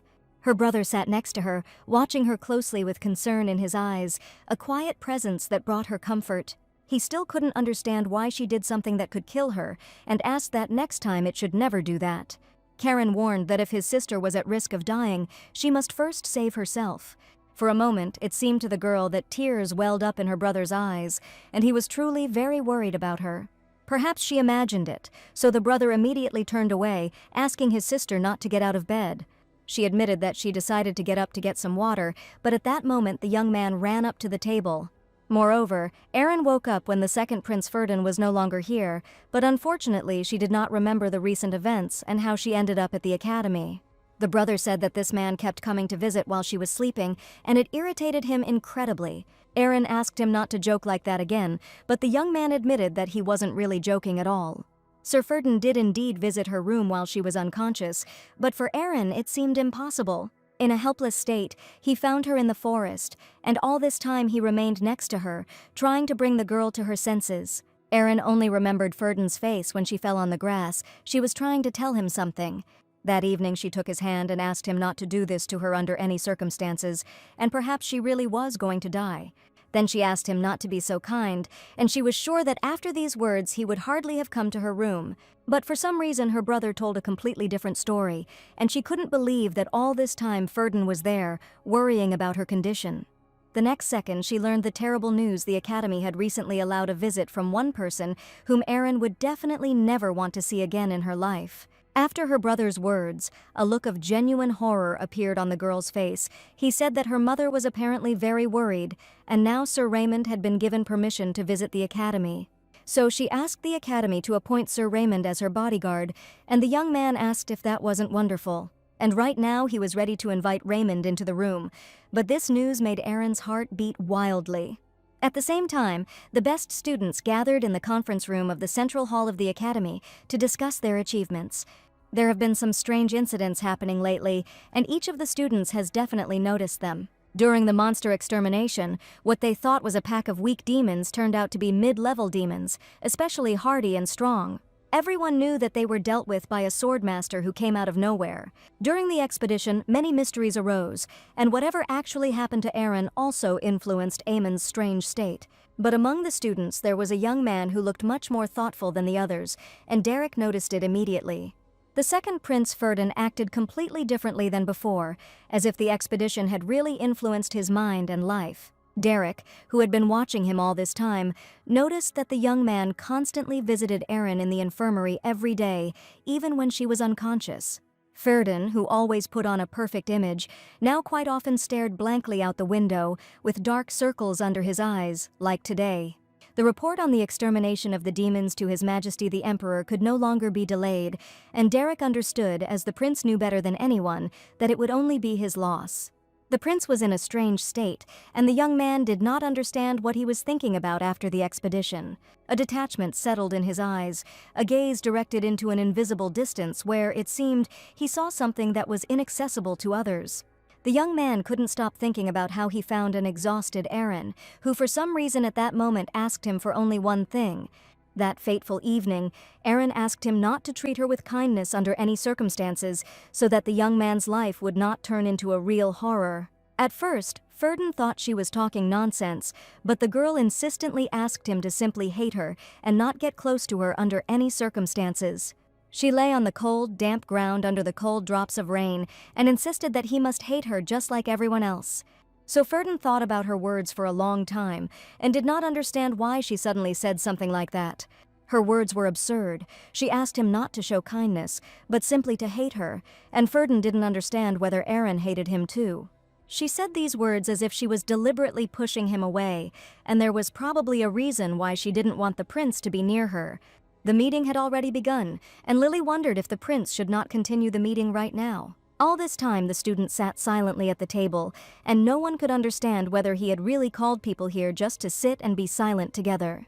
Derek was indignant when he heard her words, but Lily was indeed right, and the prince admitted that he had called them to the meeting, but had been extremely inattentive.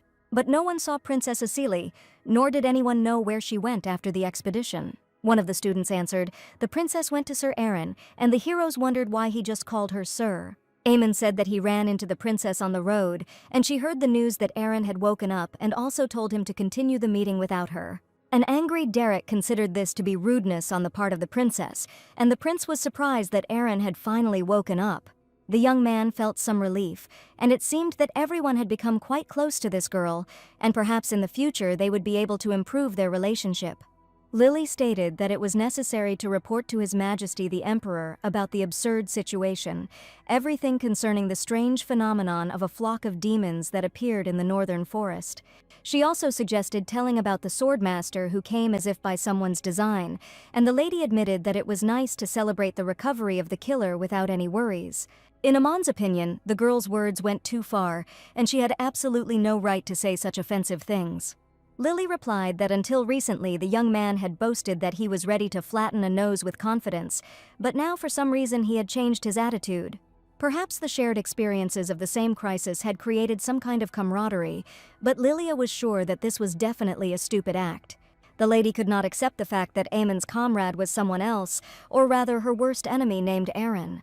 Lily was angry because she didn't want any of her comrades to get close to this girl. She became very agitated, and the next second she realized that this was not what she wanted to say at all, but she could not cope with her emotions.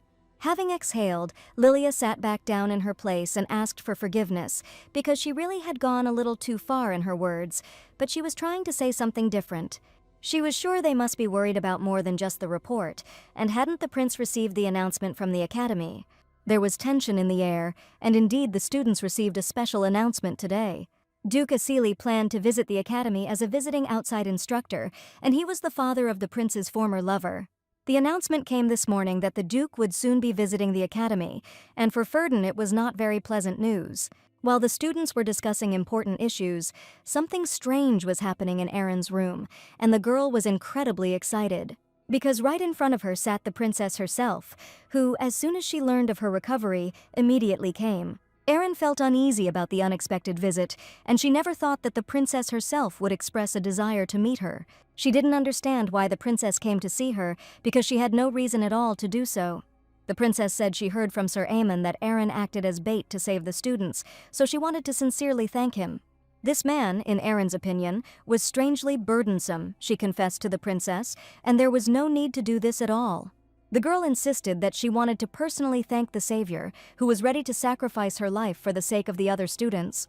The princess even healed her wounds from the divine power monster, but thought it would be better if the rest of the wounds healed naturally. The princess was a little embarrassed because she wanted to tell Lady Aaron something else besides the fact that she had healed her. Asili said that it was she who changed the girl into clean clothes and also made sure that she was sent to the infirmary. She smiled and admitted she hadn't told anyone about the scars and promised to keep it a secret in the future in case Aaron was worried about it. The lady had no idea under what circumstances Aaron had received these scars, but now she just wanted to support her and help her. And she was absolutely sure that Aaron didn't want anyone to know about her terrible past, because these scars couldn't have appeared out of nowhere. Aaron froze in surprise, like a bird suddenly seeing an open cage. The hatred she expected to see in the princess's eyes did not appear. The princess extended her hand to Aaron, a gesture that seemed so simple but spoke volumes of respect and perhaps even of a budding friendship. And she was very surprised when Aaron admitted that all this time she was sure the princess hated her. Since the lady broke up with the second prince because of her, Erin thought it was obvious that the girl couldn't stand her. Now she realized that everything was absolutely not as she thought, and the princess really treated her with great respect. The dialogue, which began with tense silence, gradually developed into a frank conversation, where each one revealed a piece of her soul. The princess admitted that she was partly sad about this, but she couldn't say anything about it right now. Because there are other circumstances involved here that Erin probably never heard of or even considered. The princess touched Erin's hand, and one thing she could say for sure, she definitely didn't hate this girl. Looking at her with sincere eyes, the girl said that she definitely could not hate the man who saved her life and was ready to sacrifice himself. And since it was like that, the lady suggested that Erin call her by her first name, since they now had a completely different relationship. The heroine was sure that she did not deserve such a title because she had never protected anyone in that way. That's why she was excited when the princess entered her room, because all this time she believed in her hatred. The princess, in turn, saw in Erin the strength and determination that she herself so lacked, because in front of her stood a brave lady, alive, who had regained consciousness, and this was something the heroine had never experienced in her past life. The princess was incredibly happy when Erin agreed to an informal conversation and asked to call her whatever she wanted. Asili was so happy that she admitted it and promised that from now on she would come to visit her very often. Instead, she was met with a gaze, happy and inquisitive, like a mirror reflecting Erin's own doubts and fears. Erin took her hand carefully, feeling the wall of prejudice and misunderstanding that had been erected between them crumble. The union, which had seemed impossible only recently, became an unexpected ray of light in the tangled labyrinth of court intrigues and political maneuvers. And, of course, she hoped that this unusual connection could change the world around her, making it a little kinder and fairer. After this unexpected time had passed, the heroine could no longer skip classes, so she attended the afternoon training, but there she encountered another unexpected situation. Eamon immediately approached Erin as soon as he met her. Rumors began to spread among the students, whether they were now communicating well. He called Erin Sir and didn't use any formal language with her at all, and no one could believe it. Eamon was not afraid to approach the lady and call her that in front of everyone, while the students, standing in bewilderment, saw some kind of connection between them. The lady was so surprised that she even wondered if the sun had risen on the other side, and the young man had begun to treat her kindly. She also didn't understand why someone who should be in the advanced class was now in the beginner class. Eamon proudly admitted that he had decided to change classes and had now transferred to the class where Erin studied. The girl was so perplexed that she only blinked and asked what it all meant. To advance to the next level of fencing in the department, according to the academy's tradition, one must complete a task given by the emperor. The types of quests ranged from subduing monsters to dueling knights, and among them, the young man took on one of the most difficult quests, so he advanced to the advanced class after great difficulty. In order to get a promotion, he had to go through all this hell again, the young man admitted. He came because he wanted to do exactly that. Eamon didn't think long and made a responsible decision, realizing that he still lacked a lot to become a worthy knight. He saw perfectly how she fought her skill with a sword was something to be envied. He saw her determination when the lady took charge of the fight with the monster and asked the students to leave. That is why the young man was able to save the princess, because Erin acted bravely in the battle and everyone understood that they had no other choice. When he left the girl alone with the bloodthirsty monsters, he only prayed that she would cope, promising to send reinforcements as soon as possible. At that moment, he felt incredibly disgusted to leave someone behind, because he himself understood that the girl needed help. He realized that he didn't want to be so damn weak. He wanted to become a truly great knight. Despite all this, Eamon realized, he had been spewing arrogant nonsense at the young knight, saying that the girl knew nothing of honor. Once upon a time, he was actually someone who was simply overflowing with self-confidence, and now the young man really sincerely wanted to apologize, and he promised not to ask anything and keep his mouth shut about what he saw. However, Eamon was sure that when the lady fully recovered, she would definitely agree to spar with him. No hypocrisy, no arrogant ego, just a duel to test each other's skills. Erin knew the meaning of that look very well, the desire to protect someone and the willingness to face even death for them. In Eamon, she now saw a completely different person, not selfish as before. In his eyes, she saw her own reflection. These were the eyes of a knight who longed to become stronger and possess all the necessary skills. And as a self-respecting knight, she certainly won't be able to refuse such a challenge, because now the young man has truly decided to change. Erin turned to him and stated that she was not against a training match right now, despite the fact that she had been exhausted just recently. She only asked the knights not to pity her under any circumstances, because she was still a patient in the infirmary, and to approach the duel with dignity. Because she herself had no intention of giving in and pitying the young man, and was ready to fight him as befits two knights. They both understood perfectly well that there was no longer any need for empty talk, and the duel should begin right now. While Erin was absent from classes, her stepmother's assistant, Raymond, was already standing at the gates of the academy, and he almost had to spend the night in the open.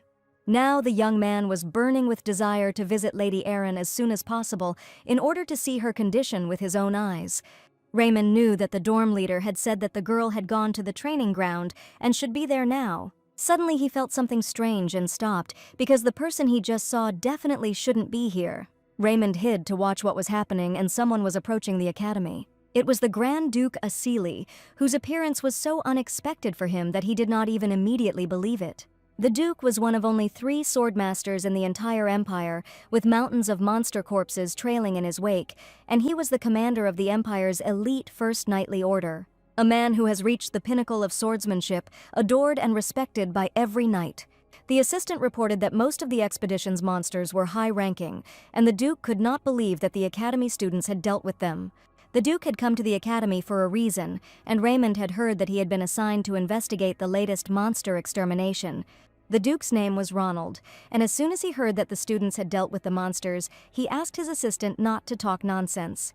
And did the swordmaster really appear so suddenly and deal with all the monsters? And in his opinion, it was too incredible. Raymond managed to overhear the conversation while the Duke was trying to find out from his assistant whether he really had no idea what it meant to become a swordmaster. He asked him not to be so reckless as to talk about the master's possessions, since he had never even set foot in this step. The Duke was a renowned man throughout the empire, great and agile, and to cover his entire body with mana, one must not only be able to hold a blade. Every time his assistant saw his influence, he couldn't help but feel great respect for his master. Therefore, the Duke asked him not to talk nonsense anymore, but rather to go and figure out what had happened on the mysterious expedition. At that moment, the Duke noticed Raymond standing nearby and immediately paid attention. The young man clearly felt that this man had just entered his aura, but the Duke understood that he was definitely not a student at the academy, but seemed somehow familiar to him. The assistant whispered in the gentleman's ear in front of him stood a sir from the House of Lurtus, who for some reason also ended up here. The Duke decided to talk about this man a little later because he already knew something about him. The Marquis always had only Sir Reckon by his side, and the assistant did not remember all the others very well, but he knew this man. It was Lloyd who favored this youth, and Raymond addressed the Duke with great respect, apologizing for the late greeting. The young man placed his hand on his chest and said respectfully, too much time had passed, but now they had finally met. Ronald looked at him silently and understood that this man must be a high-ranking knight. However, he understood perfectly well that he still lacked the knowledge and skills to reach a high level, and at that moment he asked his assistant where Erin was now. The Duke did not bother to communicate with Raymond and asked his assistant to go to the training ground. At that moment, he realized that the Duke was going to see Lady Erin under the guise of an investigation, and he had just ignored it. The young man did not like the feeling of being judged without reason, and they say the Duke is only interested in those who have talent for wielding a sword.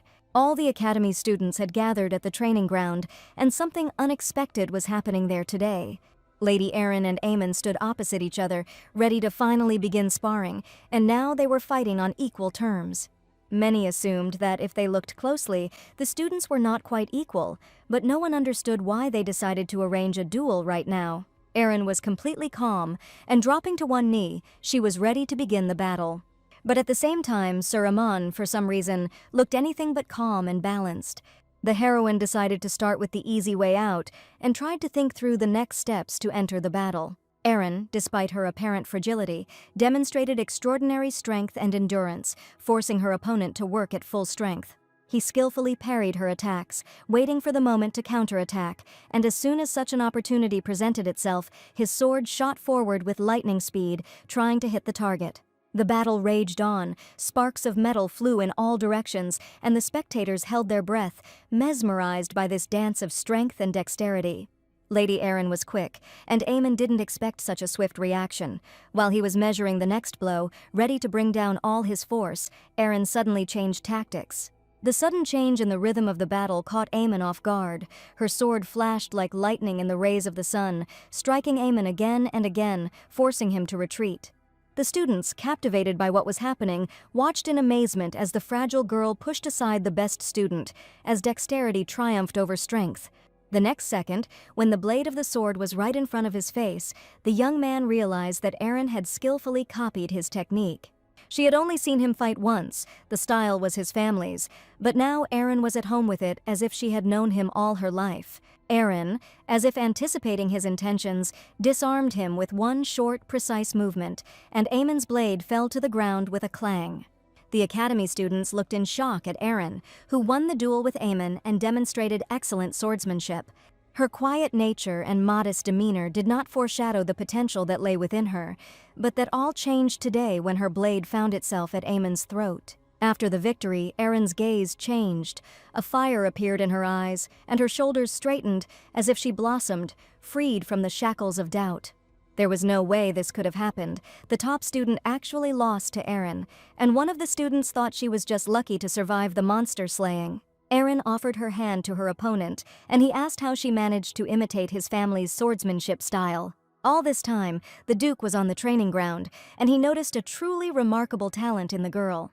Erin looked at him in surprise as soon as she heard that Duke Asili himself was among the students and had seen the entire duel. It was surprising, but the Duke got here very quickly, although news of his arrival came only recently. From the crowd, the Duke headed towards Erin, but at that moment she saw someone standing behind him. It was Raymond, the very same assistant her stepmother didn't want to see at the academy the most. His presence here at the academy did not bode well. Raymond was always his stepmother's shadow, carrying out her dirtiest orders. His cold gaze and predatory smile filled Erin with a chilling fear of what he wanted, why he came. Questions swarmed in her head like a disturbed beehive. But she didn't always treat him so terribly. Once upon a time, this young man was the one she was ready to rely on. In the Marquise's house, where it seemed to the heroine that she had no allies at all, he was like an oasis in an arid desert. It was Raymond who was her good advisor, and the person who once took her side, and she probably would have trusted him until the very end. He heard that the girl was injured during the extermination, and he approached Erin to find out if it was too serious. As soon as he extended his hand towards her, the lady menacingly pushed him away, showing that she did not at all wish to communicate with him in a friendly manner. Raymond probably didn't expect such behavior from Erin, who had always been quiet and timid before. Aemon stood nearby and watched what was happening, understanding how complicated Erin's relationship with this young man was. She found a reason not to communicate and simply stated that she probably smelled of sweat after the fight. She saw Raymond and was flooded with terrible memories of him coming into her room and killing Erin, telling her not to worry because her family would soon follow her. And everything would have been wonderful in their relationship if one day this man had not become her killer. A stunned Raymond was surprised that the lady was not ready to communicate with him in a friendly manner, but the future was known only to her. Erin had to lie that she was glad to see Raymond after so long in order to play his game and take revenge on the man who would kill her. Raymond watched Erin's duel and didn't expect the lady to wield a sword so skillfully. She was really good at it, and he couldn't even believe how long it took for the girl to develop such skills. She had only recently entered the fencing department, and too little time had passed to learn it. And Raymond began to think that the girl most likely had an innate talent, because it was impossible to learn this so quickly. He realized that it was precisely the talent of a swordmaster that her stepmother had been wary of when, as a child, she had forbidden her to pick up a wooden sword. Looking at her skills, he realized that Erin was so good that she could easily compete even with the Duke himself. Watching the battle closely, he saw a completely different person in Erin, kind and friendly. She helped her opponent up and even asked him to communicate as before. Raymond couldn't even believe that Erin was smiling, and when she lived with her stepmother, he never saw a smile on her face. Now, when he extended his hand to her, she did not shake his hand, showing that she no longer had any relationship with this man. Erin admitted that she was very glad that the young man had not changed at all, but in reality, she knew what he should do in the future. At that moment, Raymond felt as if this girl had become much smarter than before, and she would never trust him again. The teacher asked all students to gather at the training ground to resume classes. Erin promised to see Raymond a little later, but now she had to go to class. Her partner Eamon followed after the girl, and Raymond only looked at the figure moving away into the distance. He felt that something had really happened in Erin's life, and she was definitely not who she had been before. And looking at his hand, which she pulled away from the handshake, he understood that his stepmother might probably have problems. Once upon a time, her stepmother, Corelia, completely broke Erin's mind and body to mold her to her liking, and her role was to break the girl's wings. Then Erin truly lost all the people dear to her, and her body and spirit were completely broken. The stepmother mocked the lady in every possible way until that very core grew inside her that helped her move on. After this, the Sir appointed himself as her savior and was sure that she should trust him implicitly. One day, a strange incident happened in the forest, and Raymond saved a girl from being attacked by a poisonous snake. Erin was walking through the forest and didn't even notice that a snake was approaching her, the bite of which could have killed her. Then the young man saved her. The girl was incredibly grateful to him, because if it weren't for him, she would have gotten into serious trouble. Perhaps Raymond himself was a different person then, kind and noble, ready to help at any moment. Or perhaps he did it because of his passions, because it was no accident that he decided to follow Erin that day. He saw the snake slowly approaching her feet, ready to pounce at any moment. But the girl managed to notice her in time, and Erin dealt with the snake on her own. Raymond just stood behind a tree and watched what was happening, and at some point he decided to intervene. Luckily, he told the girl it wasn't a dangerous viper, and he admitted that sometimes Erin really can be absent-minded. In the Marquisate, from which there was no escape, Erin became a complete outcast, a lady crushed by the endless bullying of her stepmother. Erin was a naive, unknowing girl who clung to the little warmth Raymond had once offered her. She looked at him with sincere and kind eyes, and was confident in his prudence and friendliness. That day in the forest, she offered him her hand, and it seemed to her that this young man really wanted to make her feel good. She clung to that little hope. Raymond was like a ray of sunshine in this dark world where only anger surrounded her. Raymond showed his concern and noticed that the lady had become lighter than before, and had she really lost weight again. The young man asked her to eat well, because if she continued in the same spirit at the fencing department, she would not even be able to lift a wooden sword. The sight of her face changing from despair to a search for light, frankly, simply amused Raymond and flattered his vanity.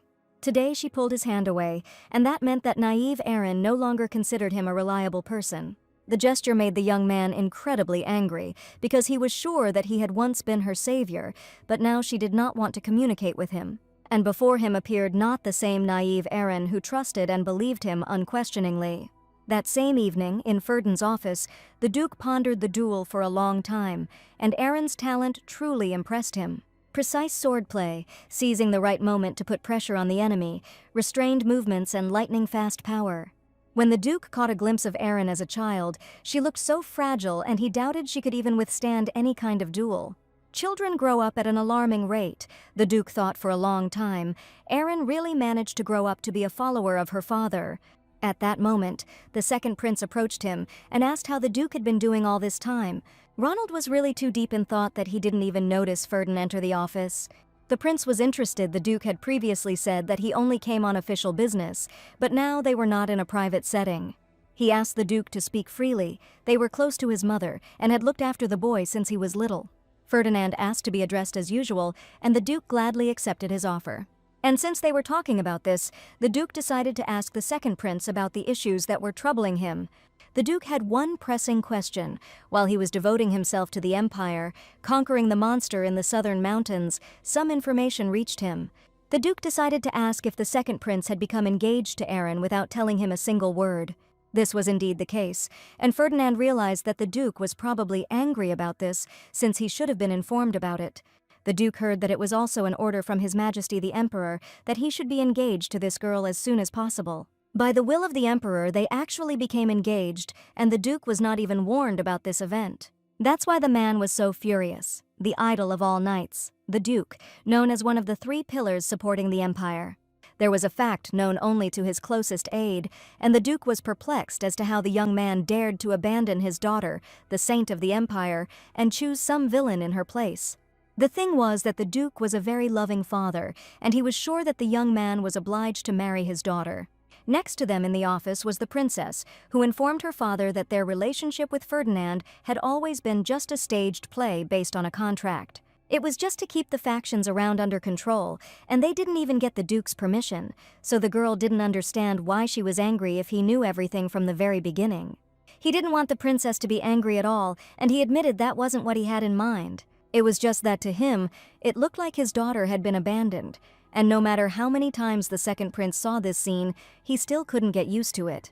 The princess asked not to speak ill of Lady Erin, admitting that she had recently become a good friend.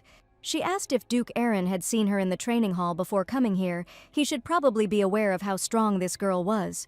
The Duke fell silent after her words, because his daughter's words were indeed true. Aaron has a very exceptional talent, and the Duke noticed it right away, because it is impossible not to see it. Now he wanted to find out from the second prince how willingly he accepted the engagement to this girl. And was it really true that she demonstrated her talent to him, her ability to wield a sword, and that was the only reason he agreed to the engagement? The Duke was confident and knew about the second prince's ability, about the special power that was passed down only through the bloodline. And the reason why the imperial family has retained its current status is the truth known to the world, the strength to impartially reveal the past of the goal, the eye that sees the truth. As the Duke knows, Ferdinand's ability is not something he can freely activate whenever he wants, but rather it suddenly and uncontrollably reveals someone else's past. The young man admitted that he had seen nothing to do with talent for the sword and told the Duke about it. The Duke suggested that there was probably something else there, and indeed there was something, but Ferdinand was sure he had no right to share it. The guy couldn't tell him the whole truth, and the Duke wondered what he could have seen there. Suddenly, the Duke declared that the Emperor was constantly looking for an opportunity to overthrow the second prince and was making selfish plans. He could not help the young man directly, but as a swordmaster he was ready to swear not to interfere in the affairs of the imperial family.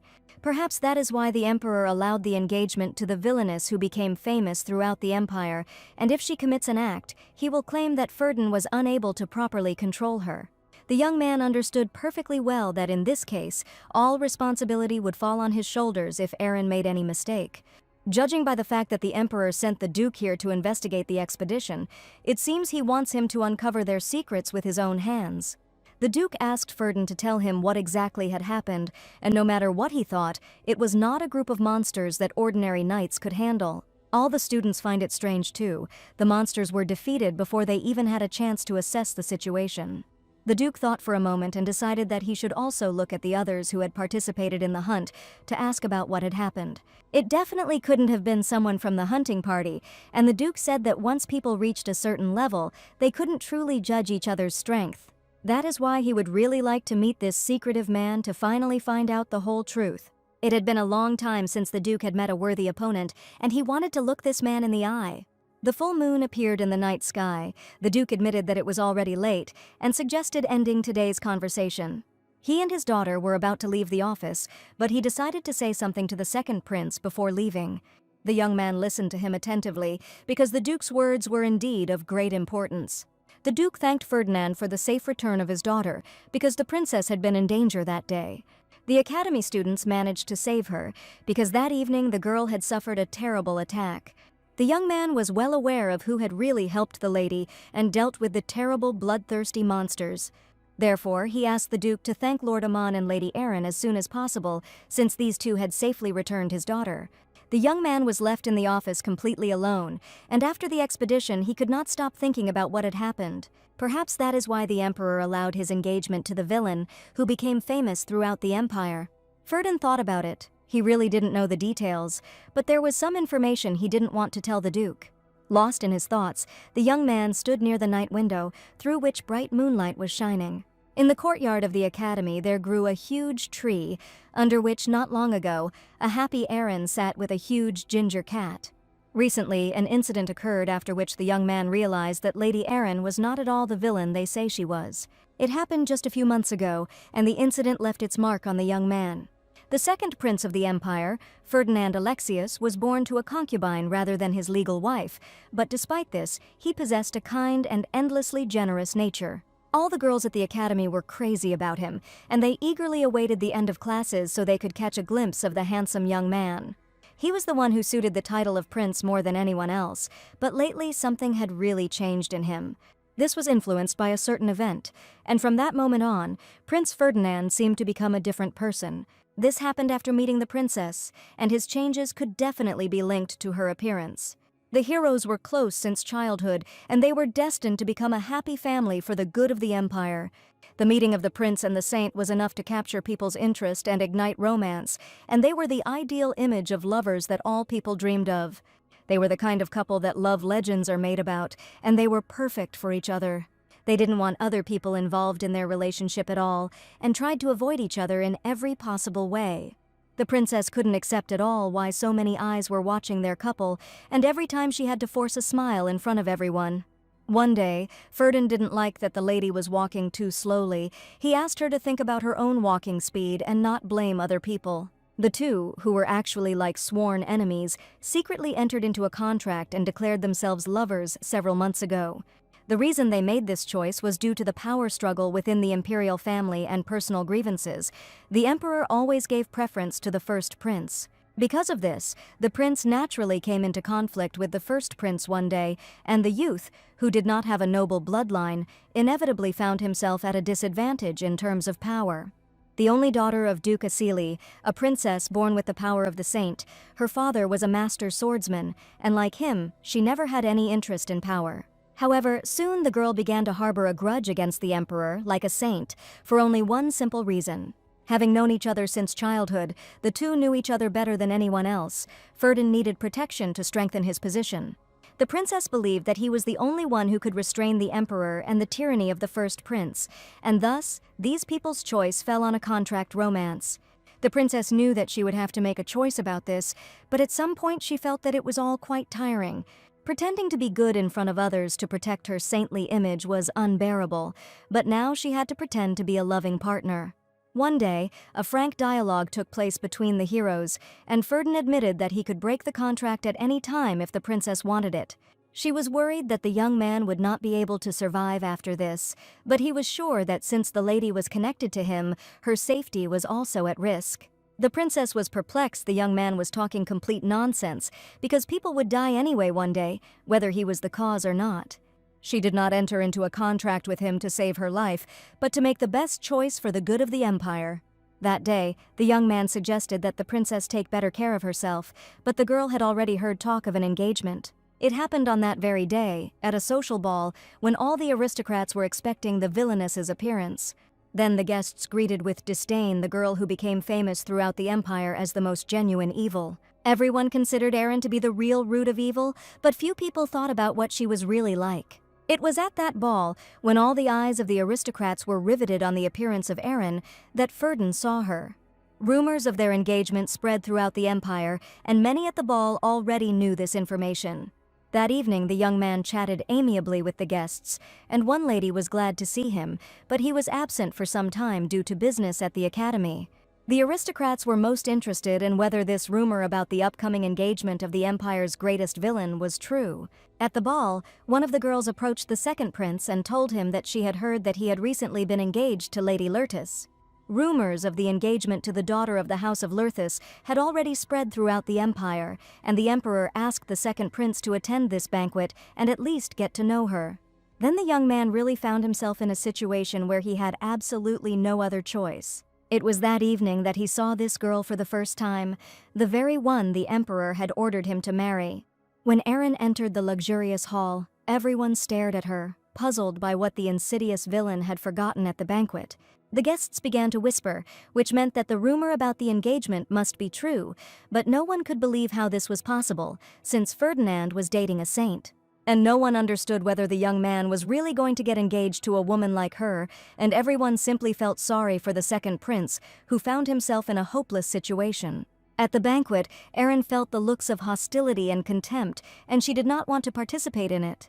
That's why when she saw Ferdin, she didn't even approach him to avoid awkward conversations. She stood modestly to the side, but the young man decided to approach her himself and presented her with a delicious piece of cake.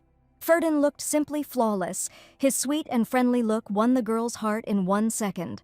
There were few people in Erin's life who treated her kindly, and life in the Marquise's house was a living hell for her, without any friends. That's why Erin didn't even believe that evening that someone could treat her as anything other than a villain, but as an ordinary girl. As soon as the young man approached her, he felt something strange in his body, and probably at that moment his ability was activated. The lady began to worry that the second prince had become ill while the young man seemed to be beside himself. He covered his face with one hand and realized that a powerful ability had manifested itself that he could not control. Literally a second later, the prince seemed to find himself in a completely different world, and this meant that he was ready to see the future and the past.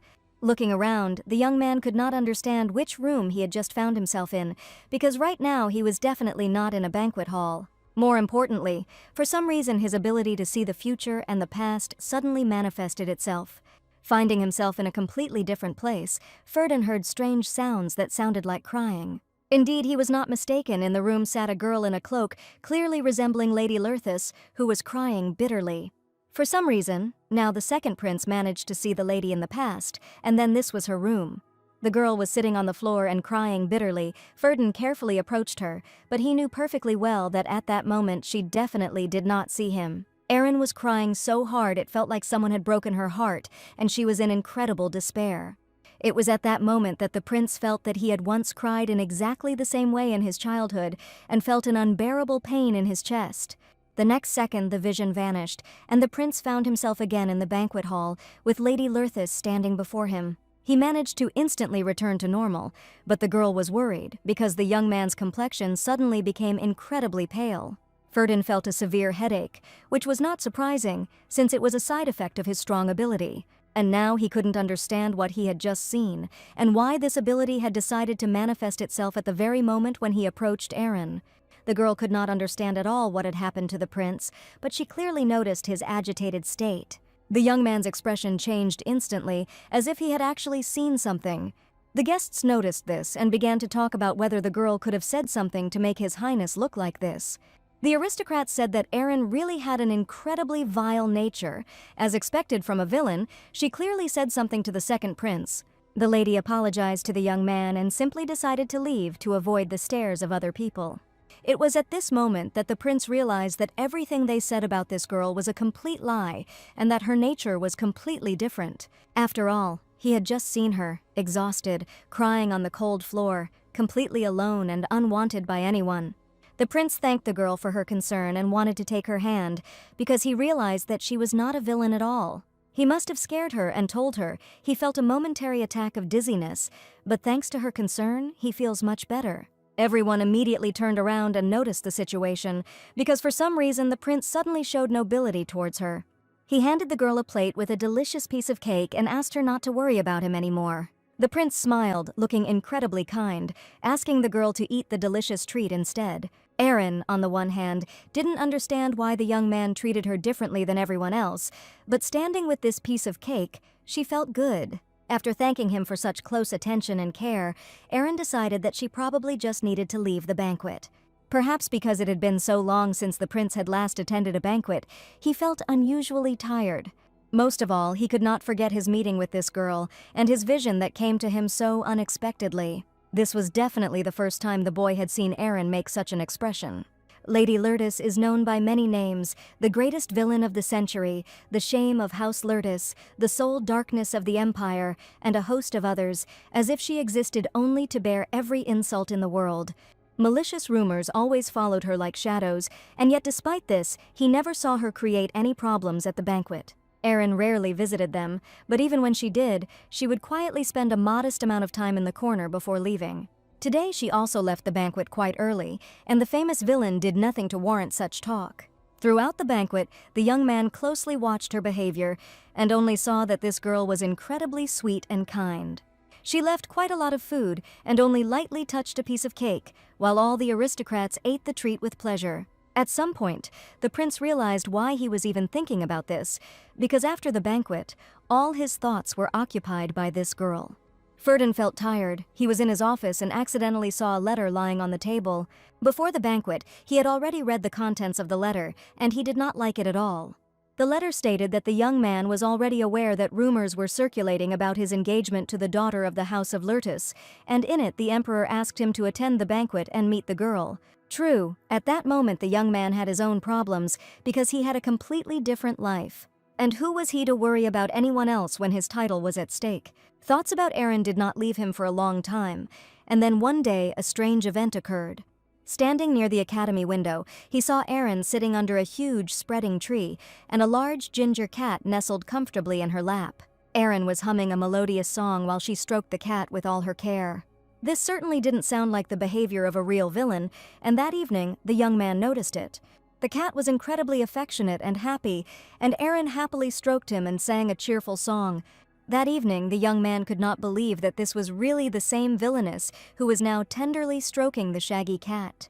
People considered the prince a role model, an impeccable man throughout the empire, noble and influential. The truth was different. The emperor once declared that he was his mother's type from head to toe, and there was nothing he could love about it. The man admitted that he probably should never have taken this girl into his harem, and because of this, the blood of the imperial house flowing in the young man's veins, in his opinion, was wasted. His father always called him just a dirty half-breed because he was born from a concubine. In fact, his mother was a saint of the sacred kingdom, devoted to serving the goddess. Until she died of illness, she was the one who heard the voice and prophecy of the supreme being. His father crushed the sacred kingdom, and in one moment the boy's life was simply destroyed. He took his mother as a concubine and ruled the sacred kingdom as a vassal state of the empire. And even his mother, amidst all the humiliation and contempt, gave birth to her son, whom the father did not even want to see. To the emperor, who revered the imperial blood above all else, the boy was nothing more than a creature that tainted the imperial line. And if he had discovered that his son had inherited the imperial family's special ability, he would clearly have tried to kill him in early childhood. The emperor always longed for his death, and even his half-brothers and sisters hated the boy as much as he did. In a situation where you expect an attack at any second, wasting time worrying about others is truly stupid.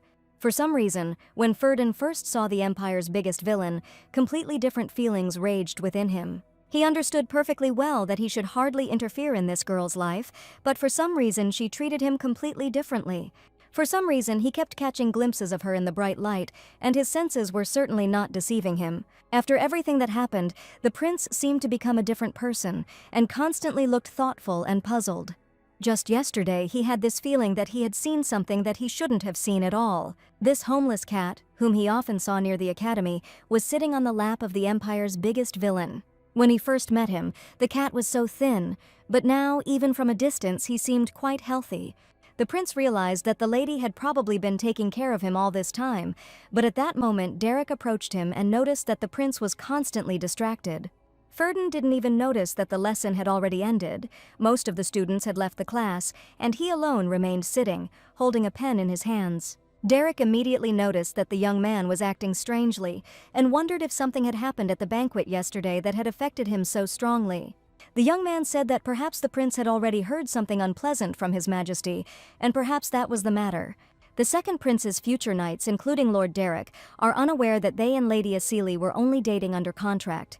They were also not aware of all the details of the imperial family's affairs, but they were well aware of how the young man was treated by his angry father. Ferdin said that nothing unusual happened at the banquet, but Derek doubted it because he heard that Aaron Lurtis showed up there unexpectedly. He called her a vile woman who dreams of marrying the second prince, and it was no accident that she showed up at the ball. Ferdin confessed to Derek for the first time that she might not be as bad as the rumors said, and didn't he know how high society worked? A little rumor could fan a flame from a spark. Flames cannot stand in the face of truth, and Derek asked him to consider how a good man could maintain such a bad reputation for almost 10 years. He was sure that this girl was a real villain, and she definitely could not be a good and nice person. Part of the prince still couldn't believe it, because everyone called Aaron bad, but he saw it all with his own eyes. And only he noticed what Aaron really was, and that all the rumors about her were blatant, vile lies. And one sunny day, looking out the window, he saw how the villain was feeding a homeless, skinny cat with special care. Ferdin quite often had the chance to see unexpected sides of her that few people knew about. He managed to measure that Aaron fed the cat in the morning, at lunch, in the evening, and brought him food 3 times a day. Aaron was feeding the cat behind his dorm, which was in the old building, and students from the new building rarely came here, so no one could definitely see her.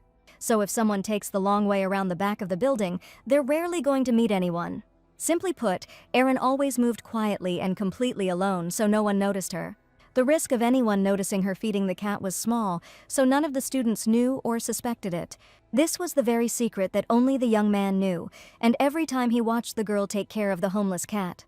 On the same day, one of the students approached the second prince with a statement, and an unexpected letter arrived from the imperial palace. Ferdinand didn't expect to receive any message, and it was probably very urgent. When he was left alone, he decided to read the letter, and at some point after reading it, he was overcome with incredible anger. As he read each line, the young man realized that he was increasingly in a precarious position. In anger, he crumpled up the hateful letter that came from his father, and he was clearly not in a good mood when he wrote it. In the family, the young man constantly felt burdened, and there was no talk of any kind of family love and affection.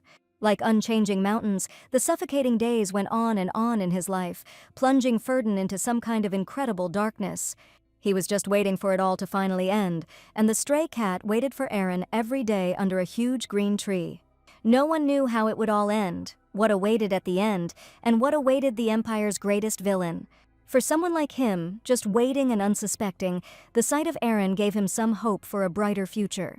Every evening she came back to the homeless cat again and again with a huge plate of food. This evening she ran into people on the way, so she had to take a longer route. That same evening, the young man stood by the window and saw how Aaron carefully continued to stroke the cat, promising to make amends and stay with him longer. For some reason, Aaron at least slightly eased the heaviness in his chest, and he himself did not understand when this girl became his hope. One rainy evening, under the peals of thunder and lightning, Aaron, in her nightclothes, sat and cried bitterly on the damp. In front of her was a fresh grave, opposite which stood a cross. The girl sat, streaming with tears, and did not even suspect that at that moment the prince was passing by. Ferdinand didn't know what exactly happened that evening. He was awakened by the sounds of thunder, and for some reason he suddenly thought about the cat. Looking out the window, he saw Aaron in the same place, and simply ran after them because he felt something strange. By the time he got outside, the lady had already left, and when he followed her trail, he saw everything with his own eyes. It was too late to change anything. He didn't know what happened on that tragic night, but for some reason, the stray cat was dead. After a few days, everything seemed to return to normal at the academy, and the young man diligently attended classes. His habit of looking out the window disappeared without a trace, and after that he no longer saw Aaron at the academy. Naturally, she studied at a different faculty, but the young man understood that if she did not come near his dorm, they would never see each other again. As he stood talking to Derek, he suddenly heard voices below discussing how the second prince would have to part with the princess, all because of the ill-fated engagement. One of the academy students stated that there are rumors that it was the villain Aaron who killed Lilia's brother. Derek laughed, and for him these rumors were incredibly interesting, so he invited the second prince to eavesdrop. None of the disciples expected that His Highness the Second Prince was looking straight at them now. Fearing his wrath, the students immediately tried to run away as quickly as possible and only asked Ferdinand for forgiveness. Derek just smirked and called them sly brats, and they were the ones who would praise one day and then wait for an opportunity to slander. The prince had no intention of reacting to every rumor about him, and in his opinion it certainly wasn't worth it, but Derek didn't understand why he continued to ignore everything. Suddenly, the young man decided to ask why his old friend had once decided to follow him. Lady Lurthus was still haunted by malicious rumors, while the young man maintained the appearance of a flawless prince, but only he knew the truth. What is usually seen by many people is never the whole story, or that he saw her openly cry. Only the prince was able to see that this girl was once in such despair, and no one was with her. In the imperial family, his value was merely a polished facade, and the people he admired and trusted most were actually different. When Ferdinand was still a boy, he already felt that evil people could be around him and slander him at any moment. The emperor and his henchmen always pursued the boy, and their goal was to humiliate him as quickly as possible. They had no choice but to decide whether to leave him or stay by his side and continue to suffer with him. The prince understood everything perfectly, but Derek was also aware of his family relationship with the emperor. The prince was sure that his father's oppression would never end, and at this rate, Derek and the others could find themselves in great danger. Suddenly, the young man asked if he really needed a reason to want to follow his best friend. Derek was overly ambitious, his swordsmanship was unremarkable, and the only thing he might have been better at than the prince was his studies. The young man frankly stated that suffering comes gradually into the life of every person, but this is what is called life. Therefore, if he has to endure hardships, he would prefer to do so by serving the one he once chose himself. It was Derek who turned out to be the one who did not pursue malicious intent, and that is why he continued to remain the prince's friend. After his words, the prince laughed joyfully, admitting that his friend was also not in his right mind, but he was clearly much better than the lazy Aemon. The reason Ferden had not approached Lady Lourdes more openly until now was only one thing. In reality, he was simply afraid that his influence could bring even greater misfortune upon her, and he only wanted her to be safe. That is why the young man felt gratitude for the first time to his father for having made this girl his own hands, and for having arranged the engagement. After the engagement, he saw her for the first time in the academy classroom, and he couldn't believe that she had actually transferred to this department. It was their first meeting then, and Ferden realized that this particular girl was unusual. She had just recently transferred to the fencing department, and for some reason he felt her aura was completely different. At that moment, Ferden realized that he wanted to know as much as possible about her, but he was really afraid. Still, he couldn't control his desire to approach the girl to whom he had recently been engaged. That day, Aaron looked at him with sincere and kind eyes, and the young man was once again convinced that she was not the villain they were talking about. Since they were now night students in the fencing department, he decided it would be best to approach her first. Ferden admitted that they had not seen each other for a long time since their engagement, and he was really looking forward to meeting her. Every night he thought about Aaron, and the real, sincere thought was not what it should have been. The girl he had seen so far did not act like the Empire's biggest villain. She would rather avoid people than harm them, and the young man was sure that the rumor that she had killed Calypso was also a blatant lie. He was convinced and trusted his feelings, because these rumors were definitely not true. It was for this reason that the prince wanted to know as much as possible about this girl, because he felt that she was not like that at all. Her vigilance was incredibly high. She always avoided meeting with other students and did not enter into dialogue with anyone. Ferden thought for a long time about how to get closer to her. Was there really no way to at least get to know her better? About 2 months later, an interesting dialogue took place between them, and Erin herself expressed a desire to communicate with the prince. She thanked the young man for his time, and he was ready to listen to her with interest. Then Erin said she heard from the lady that the prince had received another task, and since then the princess had been visiting her room quite often lately. The young man had the feeling that he had heard this somewhere before he understood her words perfectly, but he was interested in her purpose. This might be his only chance to get to the truth, and Erin has revealed that it looks like she's planning to join the mission too. She approached him with one question. She was interested to know if they could work together on a dangerous expedition. Ferden probably didn't expect the lady to ask him exactly this question, but in reality he was ready to do anything to at least get to know her somehow. The stepmother's assistant observed this conversation and was interested in what Erin was talking about with the second prince. He watched them from around the corner, but he couldn't hear the conversation at all, and Raymond desperately wanted to know what they were talking about. After observing Lady Erin for several days, it became clear to him that she was a master swordsman. This means that, as Corellia said, it will be difficult for her to avoid possible injuries in the battle with the monsters. The stepmother was sure that the emperor would soon order the second prince to lead a campaign against the tribe, and Ferden and his young knights would have no other choice but to join. She was already plotting a cunning plan. Even if the count joined later, they could not expect any real support, and she desperately wanted Ferdinand Lexia to die there. The cunning lady couldn't wait for this moment when the second prince would die, and this girl Erin would start blaming herself for everything. In her opinion, the girl should have believed that everything had gone wrong since their engagement, and she wanted to see if the swordmaster would come to the rescue again. So now Raymond just has to figure out how to deal with Erin in order to fulfill his stepmother's will. Under the pretext of protection, he was going to join the mission, and even before the knights entered the territory of the Wolfskins, he was going to create a situation where Erin and he would be left alone. Raymond was going to make her believe that someone had pushed her into the water, then rescue her, and begin her re-education. He wanted the girl to believe that he was her savior and to start trusting again. If an accident happens during the process, there's nothing that can be done if Erin loses the use of one arm. Raymond's insidious plan was incredibly cruel, and he was sure that the girl herself asked for this treatment when she pulled her hand back and betrayed him. Soon the students set off again on a dangerous expedition, where the best students of the academy were called upon. Aemon also took part in the dangerous journey, but this time he was sure that nothing like the previous expedition would happen. For some reason, this time all the students were tense, and each of them remembered very well what had happened last time. They needed to set up camp, but for some reason everyone was in limbo, and Derek declared that no matter how you look at it, everything that was happening was rather strange. From the very beginning of the expedition, he noticed that the second prince and Lady Erin were constantly sitting next to each other, and this was quite unusual. Some were sure that this was very strange, but some of the students did not see anything like this, because the engaged couple simply sat sideways. A few days ago, the disciples set out on a journey again, following the imperial order. The mission they received was to subdue a tribe of wolfskins who were desperately trying to take over a small town. The students had to rescue the captured people whom the wolf tribe was trying to intimidate. The wolfskin tribe was a demonic species of beasts that possessed intelligence. They were stronger and had a very aggressive nature, and it was difficult for the support knights to deal with them. So His Majesty the Emperor provided one of the Empire's sword masters, Count Leon, and his knightly order. Currently, the heroes were heading to the meeting place to meet Count Leon. No one expected that the mission would take place so suddenly.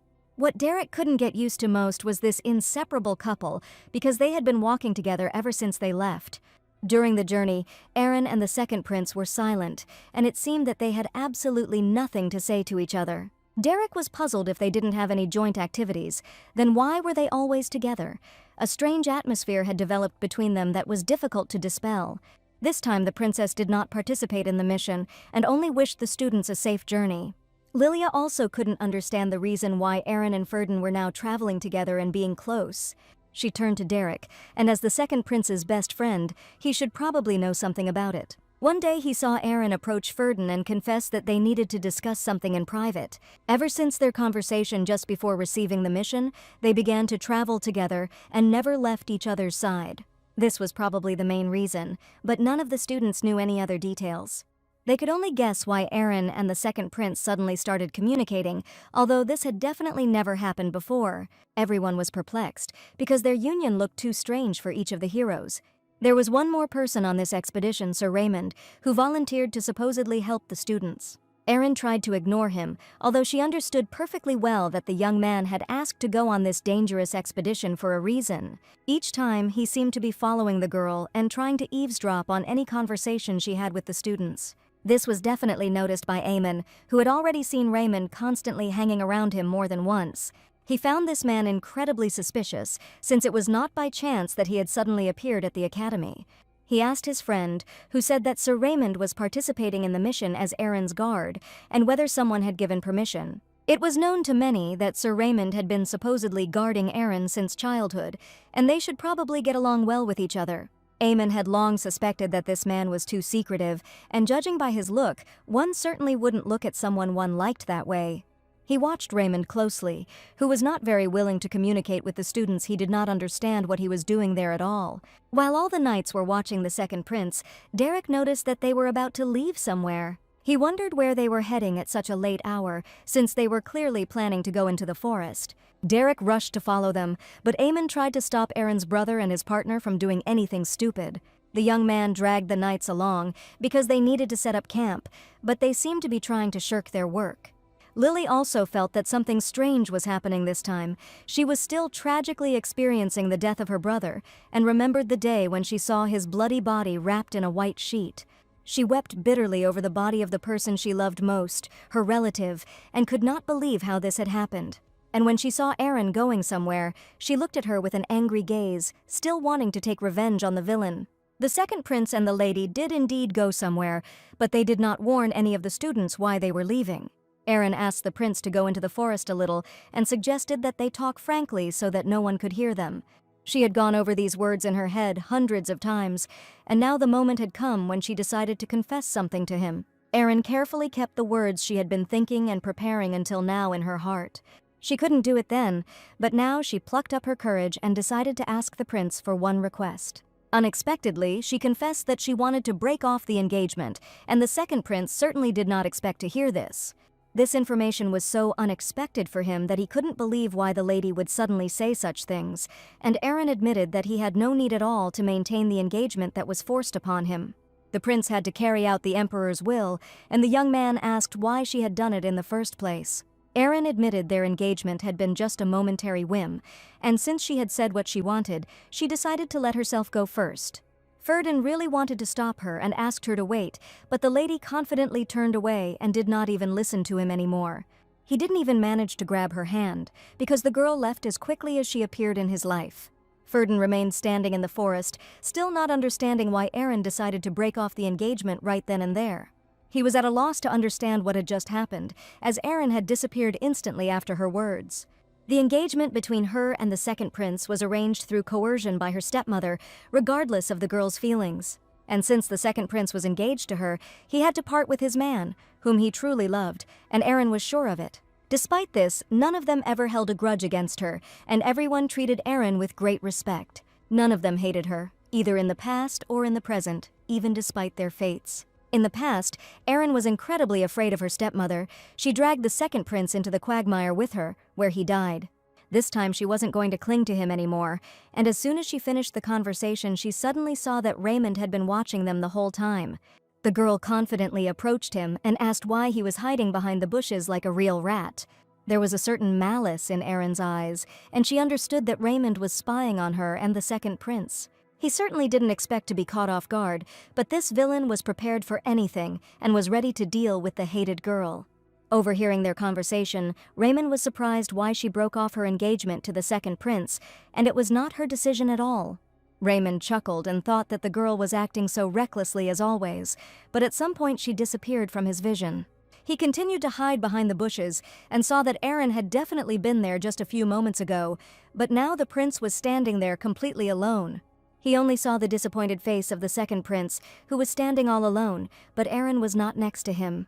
Raymond was afraid that he had managed to lose the girl, because all this time he had been closely watching her every step. And now, sitting behind the bushes, he couldn't even imagine where she could have gone, and he was incredibly angry. Just as he was about to go looking for her, he heard a female voice behind him, and it was definitely Erin. She looked like a real villain and asked why Raymond was hiding in the bushes.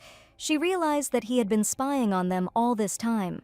Raymond suddenly realized that this was the moment when he and Lady Erin were finally alone. All this time he carefully hid, and was sure that the girl would never figure out his plans. He had clearly hidden his presence, but Erin had somehow still found him, and he had just noticed a strange aura emanating from her. Raymond had never felt anything like this before in his life, and at that moment he seemed to be truly, incredibly scared.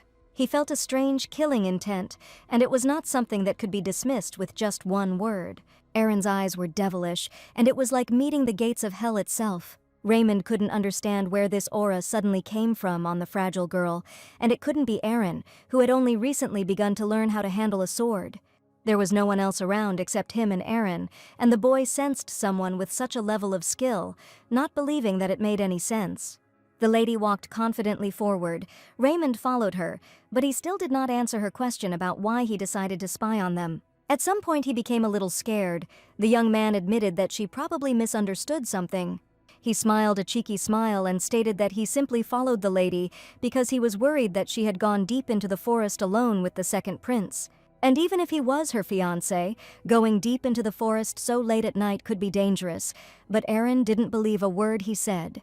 But right now, with a sword in his hands, Raymond seemed much more threatening to her. The young man didn't even notice that he had been holding his sword naked all this time, and he laughed that the girl had managed to notice this. He asked why Lady Erin had spoken to him in such a sepulchral tone from the very beginning, and admitted that it really did frighten him now. He continued to assure her that Erin was too careless, too easy to trust people, which is why he was afraid that something could happen to her. Sir Ferdinand may have a good reputation, but Raymond asked the lady not to trust him too much, since, after all, they had only recently met. He asked instead not to trust the second prince, and was sure that the girl should definitely trust her old acquaintance. Raymond was like rain in the desert for Erin. In a life withering from constant bullying, he gave her some strength to keep going, and Erin trusted him and was always grateful to him. She knew of a past in which Raymond had once entered her room on a dark night and plunged a sharp blade straight into her heart.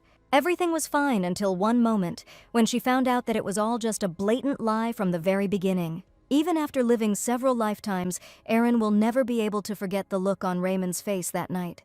Smile, Even though he killed her for some reason on orders, there was no trace of sadness or even guilt on his face. It was as if he had been waiting for this all along.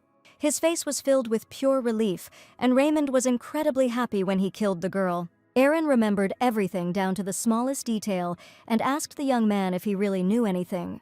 She had never treated him badly and had always trusted him, but this time she told him that when the sword pierced the body, it was incredibly painful. And even if you don't die right away, you tremble in pain for a long time before you die. Her words sounded truly strange, and at that moment the young man realized that something was happening, and that she definitely knew about something. He could not believe that Lady Erin, kind and fragile as she was, would ever show such hostility towards him. So now he suggested just going back, because everyone would be worried. The conversation could continue at the camp. Raymond was sure that the girl would once again fall for his tricks, but Erin was already mentally preparing for something else. She agreed to go to the camp, and Raymond sighed with relief, because this naive girl believed him again. Who would have thought that Lady Erin would one day look at him with such an expression on her face? And for a moment the young man was afraid that she had truly gone mad. To be honest, her stepmother made this girl weird, but the young man kept telling her not to be too overly disciplined. Over the past 2 months, he had been watching Erin and continued to notice how strikingly different she was from her former self. The gentle eyes that were so easy to tease were now gone, and confidence shimmered in her eyes. The innocent eyes were suddenly replaced by eyes befitting a true warrior knight, but Raymond brushed this off as something unimportant. Corelia was sure that with her shattered bones, even if she started learning fencing now, she would never become a great knight. That is why she planned to injure the girl's wrist, supposedly due to an accident, and reported this to her assistant. No matter how much she had changed, deep down Raymond thought she was still the same stupid, naive Erin who didn't suspect anything. And he knew that the more this girl resisted, the more fun it would be to crush her in an instant. Something similar had happened once before, and the heroine remembered, but could not understand what exact day it happened. She once walked with Raymond by the pond like this, and talked to him sweetly, when she was still sure that this man was reliable. At that time, she was suddenly attacked by an ill-wisher. The girl fell into the water and thought that she would die. But at some point, Raymond jumped in to save her. He pulled the girl out from under the water, declaring that he must definitely catch this man. After this, the heroine trembled with fear, believing that someone wanted to kill her, and her distrust of people grew more and more every day. Now she knew for sure that there was no ill-wisher that day. It was Raymond who desperately pushed her into the water. Now she remembered this incident and asked him if he really thought that she was obediently going to return to the camp. The lady reminded him that when they met again that day at the academy, she said some words to him, and Raymond felt that it could be dangerous. But before he could draw his sword, the lady deftly cut off his hand, for she knew perfectly well that this was exactly what he was going to do to her. The lady admitted that she was incredibly glad that the young man had not changed since the time when Raymond was shaking in pain. At the time, he didn't understand what she meant, but the girl was clearly making it clear that he remained the same villain he had been. Now, standing before him was not the naive girl who had assured him that otherwise Raymond might have had a chance for forgiveness, but he had chosen his own path. Raymond couldn't believe that this was really happening now, and it was as if Erin knew what he had been doing to her all her life. He originally planned to push Erin into the water and then rescue her, but things didn't go according to plan. He wanted to break her arrogant habits, but for some reason everything turned against him, and now Irina grabbed his insolent face. She asked if he was going to push her into the water, and that was his only plan to break her. She held him in a death grip and wanted to find out why the Marquise had ordered him not to let her use the sword. At that moment, with horror in his eyes, the young man understood the nature of the energy he had been feeling all this time. It was impossible to confuse it with anything else, the fear of imminent death that penetrated every cell of his body. Erin had been hiding her true power all this time, but Raymond couldn't believe that she had actually become a different person, and how that was possible. The young man tried to think of something as quickly as possible, because he understood perfectly well that right now he could die at the hands of that same stupid girl. The villain couldn't believe that the naive girl had become someone who could predict every move in advance. This was his chance to negotiate, and Raymond stated that all this time he had only blindly followed his stepmother's orders. He stated that he had no other choice, calling it not his own will, since his stepmother ordered him to make sure that Erin would never pick up a sword again.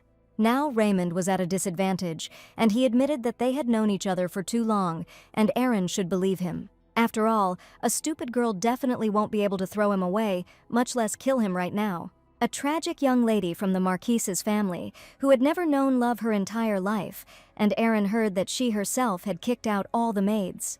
She was a child who didn't so much know love as she wanted it, but Erin had never really done anything wrong. The more she craved affection and attention, the more people ignored her and called her the worst girl in the world. Erin was a child who had never known love and considered even the slightest attention a blessing. Because this was her only connection with those around her, and seeing the girl, Raymond decided that he would be the one to bully her. Suddenly, everything turned out differently than he expected. Now the lady stood in front of him with a bloody sword and declared that today he would die by her hand. Raymond still couldn't believe what was happening, but in front of him was Erin, who looked like the real villain in the Empire. He tried to convince her otherwise, assuring her that her stepmother was to blame for everything, but from the moment they met at the academy, Erin had already decided on her plan. Besides, she knew his plan. The young man planned to push her into the pond, then pull her out to win her over, whispering that she was the only one for him. And now, finding himself on the brink of death, he declared that this was all a misunderstanding. It was his stepmother who ordered the lady to be thrown into the water. Raymond begged for mercy. He was already disarmed, and he was sure it was the same as simply surrendering, and a knight should not treat the defenseless like that. He asked if the girl really believed that killing a living creature would send her to hell. In the past and even now, Erin believed in heaven and hell in her first life. In her innocent youth, she thought that if she lived virtuously, she would definitely go to heaven. She promised herself to feed her virtue, to listen carefully to her mother and not to hate anyone, promising herself to one day become good, so that at some point she would find herself in heaven. Until her last moment, this naive girl tried not to despise anyone, and one day she also begged Raymond not to kill her. In her past life, she clung to his legs, begging him to let her go, and even if this miserable life was hell, she still wanted to survive. Erin said that the boy didn't care at all that day until he understood what she was talking about. The lady didn't want to listen to his stupid words anymore because she saw that this man would never change. And if he was ordered to kill her, he would do it. So Erin plunged the bloody sword into his heart and decided to kill him right then and there. Erin plunged her sword into the villain Raymond's heart and whispered for him to wait for her in hell, blood splashing on her face. His eyes were filled with fear mixed with hatred, the last thing he could offer her. His angry cries, his threats, his lies were no longer heard. Erin stood silently clutching the bloody sword. She looked at his dead body and declared that when this was all over, they would definitely be able to meet in hell. At this moment, a real commotion began in the camp, because Derek was just about to go look for the prince, because he had disappeared for a long time. The excited young man ran out of the forest and said that Erin had gone somewhere. She had been gone for a long time. He tried to find her, but suddenly the girl disappeared after the conversation, and he was unable to figure out where she was. The knights became incredibly worried because the second prince looked so frightened, as if he had met a ghost. He said Erin was with him just a minute ago, but suddenly said she would go ahead, and then disappeared without a trace. All this time he carefully searched the area, but could not find her, so he asked to wake everyone up to immediately find Erin. Derek asked his friend not to worry after seeing his strong excitement, but suddenly they heard a familiar female voice. Suddenly, Erin herself appeared in front of them, and no one even saw her come back to the camp. The prince ran up to the girl and asked when she had managed to return, but the lady admitted that she had simply gone ahead and returned. The young man was incredibly worried and thought that the lady had gone off somewhere alone again, like last time, but she sure asked him not to worry about her. She promised not to go anywhere and not to act as bravely as she had done on the previous expedition. The students stood in bewilderment, because the prince certainly couldn't have made this up, but the girl really was there. The other knights heard that there was a fight going on in the camp and came out to see what was going on. Derek tried to calm his friend down and stated that the lady wouldn't go anywhere if they had already decided everything, they just needed to go back inside. Since Erin had returned safely and was at camp, everyone decided it was necessary to get some proper rest. Derek sent Erin's brother to do some cleaning so that things would finally calm down at camp. In the past, Sir Ferdinand also once worried about the heroine, just as he does today. He once told her that no matter what others said, he didn't believe that the lady had killed Calypso with her own hands. The young man was completely sure that the girl was not the type to kill an innocent person, and his heart had never deceived him. And he admitted that if Erin didn't want to talk about what she had been through, she didn't have to. And then he took her hand and admitted that if she ever felt ready, he would definitely be there to help her. The moment of recognition never came. By the time the heroine finally decided to open up, Ferdin was no longer in this world, and it was all too late. Even before his death, Raymond said that no one would ever love Erin for the rest of her life, and he didn't know what miracle would happen to her. Before he died, he said she would never be able to live the same way again, but Erin had a completely different opinion. Indeed, she was now a terrible murderer, and she intended to keep this secret in her heart for the rest of her days. She threw Raymond's body off the cliff into the dark forest and declared that she no longer cared about it. Even if Ferdin despises her, it's okay. If her merciless hands make people call her a villain, it doesn't matter at all, because Erin has already gotten used to the hatred. If there were any who threatened the second prince and the order, Erin was ready to deal with them. For this reason, she happily decided to become a demon, a killer, or anything else, as long as the people dear to her remained safe. After spending the night, all the knights had to move on, each of them doing his own thing. Erin didn't let on that something terrible had happened that night, and that she had killed the biggest villain in her life with her own hands. Her brother approached her with one question, and Erin knew that someone was probably missing. Not surprisingly, the young man asked if his sister had seen Sir Raymond by chance, because he had disappeared without a trace. They needed to leave as soon as possible, but Raymond had disappeared somewhere. There was no luggage in his tent, and there was no horse in sight. She thought everything through thoroughly, and that same night she took all the things away so that it would look like they had disappeared without a trace. She also led his horse away from the camp, loading it with all his things so that everyone would think that Raymond had simply disappeared. Only Erin knew the terrible truth, and none of the students understood what was happening here.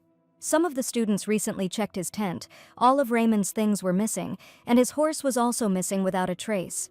The knights assumed that perhaps the young man had decided to return to the marquisate before them, without the commander's permission.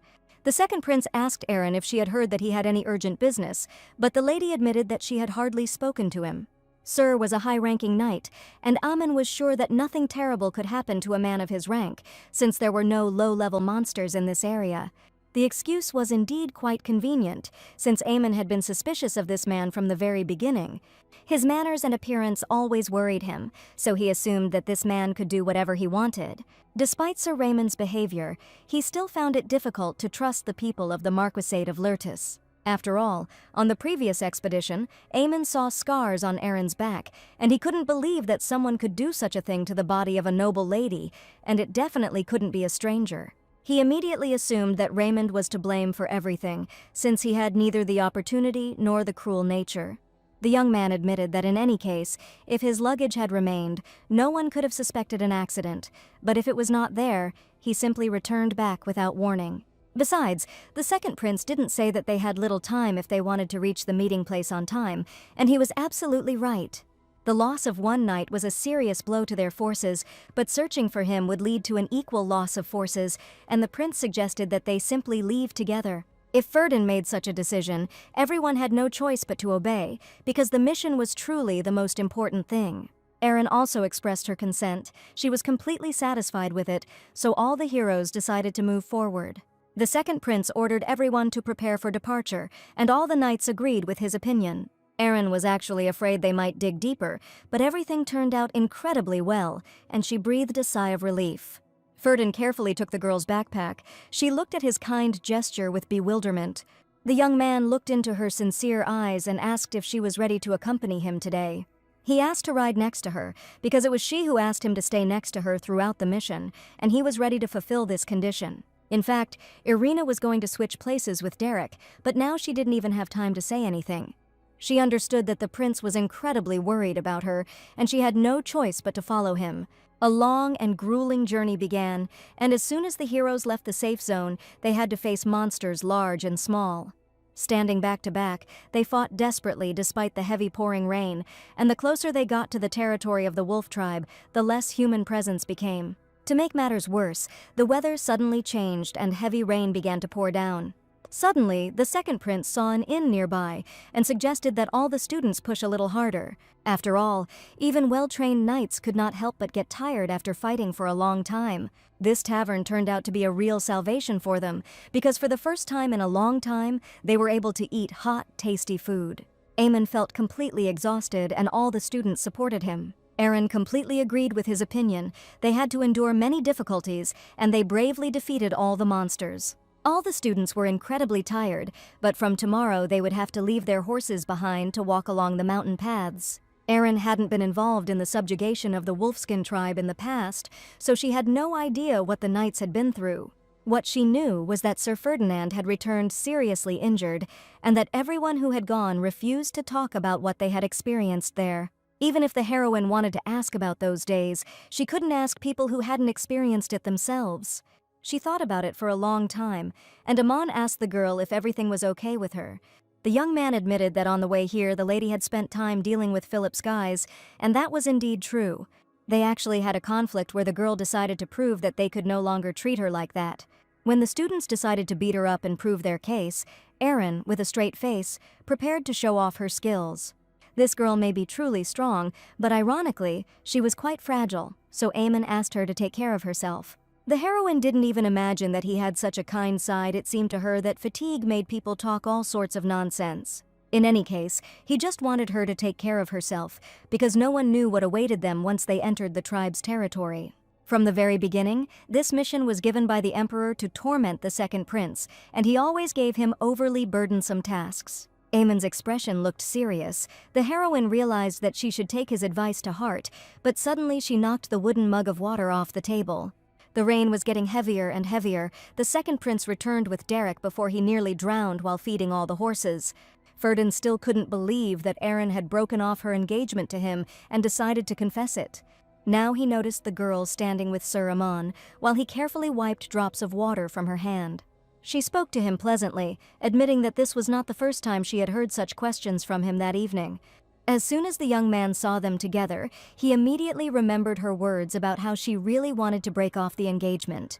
Perhaps he doesn't know much about her, and now he suspects that the girl might be in a relationship with someone else. Derek turned to his partner, saying that he was too lost in his dreams, that he should hurry up and eat and then get some rest. Finally, all the heroes were able to breathe a sigh of relief, relax, and everyone was chatting happily with each other, finally having a delicious dinner. At that moment, the second prince decided not to bother himself with idle thoughts, because he needed to focus on checking if everyone had returned safe and sound. The heroes settled comfortably at the table. They were presented with a delicious treat, and they asked the second prince to hurry. He suddenly realized that among all the students, he still hadn't seen Lady Lily here. The young man asked if anyone knew where the girl had gone, because she was indeed nowhere to be found. At that moment, Lily was outside in the pouring rain until a shining magical symbol appeared next to her. She held a gold coin in her hands, and it was as if at that very moment she was preparing for something terrible. She stood there thinking about when the maid who served in the house of Marquis Lurtus came to her and told her sad things. It was she who presented the girl with gold coins and confessed that the lady asked to give them to the girl in order to somehow help with the funeral expenses. For Lilia, it was the most terrible day of her life, and she did not understand how gold coins could fix anything. And then the stranger confessed that all these coins were retribution for guilt, that the lady had failed to stop her villainous daughter, and that it was Erin who was responsible for the murder. It was then that Lilia was told that Erin had killed her brother, and the mistress of the house, Lurtus, was trying to somehow smooth over her guilt by claiming that her daughter was the murderer. Now the girl held in her hands the very same gold coin that the maid had given her immediately after the terrible news. All this time, Lily dreamed of taking revenge on the villain for the fact that she so carelessly took someone's life, and she herself still lives happily. Every morning Lily got up with only one thought: she would definitely take revenge. The girl killed her brother and then dared to laugh at it. Lily was incredibly angry because Erin was still alive and well, and what's more, she had become the best friend of all the knights, and they treated her with special respect. The sister promised herself that very soon the moment would come when Erin would finally stop laughing and fully realize her guilt. Therefore, the heroine turned to the mistress's assistant and told her that she really wanted to avenge her brother's death, and the maid offered her one way. Every breath, every heartbeat echoed the tragedy that divided her life into before and after. The pain that ate away at her from within demanded a way out, and that way out had to be revenge. Lily knew that revenge was a road strewn with thorns, but she was ready to walk along it barefoot, just to quench her thirst. She carefully planned every step, studied Erin's habits, her weak points, her surroundings. A week ago, the heroes finally arrived at their destination, a journey that had taken an incredible amount of effort, but they were pursuing a single goal. They arrived at the place where they were supposed to meet the wolf tribe, and each of the knights was ready to engage in mortal combat. The meeting place was a ruined castle that once belonged to people, but now only ruins remained, once reminiscent of a luxurious life. Fortunately, the heroes arrived in time, and the second prince was worried because they were walking through mountainous terrain and even had to leave their horses behind. The young man ordered Derek to notify all the knights. They had finally arrived at the appointed place, but everyone needed to rest before the meeting time. Evening was slowly falling over the forest. Ferdin knew that everything would depend on the speed and power of the arriving warriors, but Count Leon was still absent, and something was definitely wrong here. The reinforcements he had promised never appeared on the horizon, and Prince Ferdinand was worried. Derek approached his friend and said that the appointed time had long passed, and the Count was definitely not the type of person to be late, and Ferdin assumed that it looked like Leon would not come at all. Count Leon was a man who was obsessed with rules, who would throw himself into the fire. He would certainly not disobey the order of His Majesty. The prince had only one option. Perhaps he had certain circumstances. The Count's arrival here was also the Emperor's will, and everyone was sure he could not go against him, but now everything was turning out completely differently than the knights had expected. The second prince confidently stated that they would need to return, and with this team they would not be able to deal with the Wolfskin tribe alone. Derek understood the gentleman's mood perfectly well, but he was definitely against returning from the expedition empty-handed. At least he assured that they should send out a search party to scout the area. Since they had already entered the tribe's territory, they needed to prove that they had made an effort to conduct a search. Derek whispered in Ferdin's ear that there might also be imperial rats among the knights, and from now on they should be careful. None of the students understood why the Count had not arrived at the appointed time. Many were tired, and if they returned from the expedition without having accomplished anything, all the consequences would definitely fall on Ferdin. The prince understood, which meant Derek also suspected that there were spies among them. He understood that they had found her, meaning that if they returned without any reason, his father would definitely hold him accountable. The worst thing is that other knights may also fall under the Emperor's terrible wrath because they followed the second prince.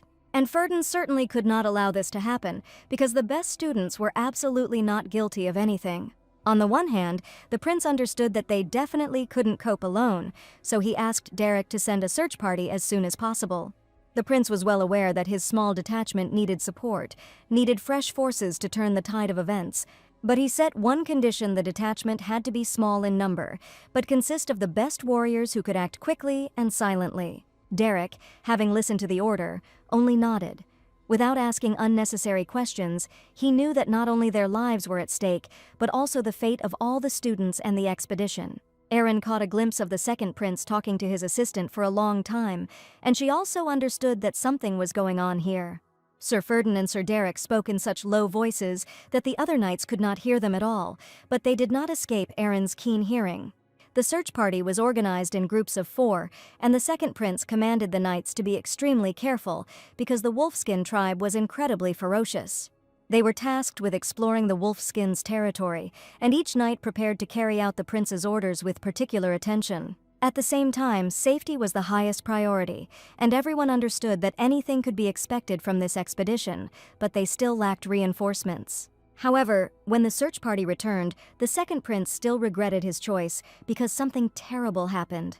No one expected that something like this could happen, and unfortunately, not all the knights returned in full force after the search. The young man could not believe that this had actually happened, and asked those who had returned to tell him in detail what had happened to them in the terrible forest. They reported that Lord Aemon and Lady Lilia were kidnapped by the leaders of the Wolfskin tribe, which is why they were unable to return. Lily and Aemon were kidnapped by the Wolfskin tribe, a sudden attack that took them by surprise like a bolt from the blue. Panic was their main enemy, and the heroes had almost no chance of salvation. The knights fought to the last, but were tied up and kidnapped in the depths of the dark forest. One of the students said that they were returning from searching, but were suddenly ambushed. Aemon and Lilia asked them to run while they held back the advance of the Wolfskins. For the Wolfskins, a mage is an invaluable hostage, since the tribe did not have its own mages or tribesmen who would possess strong abilities. Erin thought about it, not understanding why something like this had happened, because she was sure that this had definitely not happened in the past. Despite numerous injuries, the knights returned safely to the academy, and she remembered very well that none of them managed to end up captured. There was only one option left had she changed the future too much, and therefore the fate of the academy's knights had been distorted. Since in the previous expedition she managed to save the Holy Princess and also deal with the main villain, and this is probably the main reason. On top of that, the students were now incredibly panicked even under normal conditions. It was difficult to resist the Wolfskin tribe, and in this state, rescuing the hostages seemed almost impossible. The only thing the heroine knew for sure and was sure of was that now she needed to save the best knights. She could see that Sir Ferdin was puzzled by what had happened, and Aaron was incredibly eager to help him. It might be safer for him to go with Aaron, but on the other hand, she was sure it might be better to leave him behind. While the knights were thinking about what to do next, an arrow, feathered with a dark raven feather, pierced a tree near them, a signal shot. The Wolfskin tribe was no longer hiding. The knights, stunned by the sudden attack, momentarily lost their bearings and managed to notice a huge arrow flying into the tree. There was no doubt left in anyone's mind that this arrow belonged to the Wolfskin tribe, and that meant they were getting too close. From the forest, as if from the mouth of a beast, warriors of the tribe burst forth, their eyes burning with wild rage. Chaos began. Enormous wolves with sharp fangs bared their teeth as they headed towards the knights, their fur thick and impenetrable, and their eyes burning with a primal fire. The knights quickly realized that when they returned from their search, the tribe had probably managed to track them and had been hiding somewhere nearby the whole time. A silence hung in the air, a harbinger of an approaching storm. The knights stood motionless, awaiting the command. Prince Ferdinand, despite his anxiety, maintained an unperturbed appearance.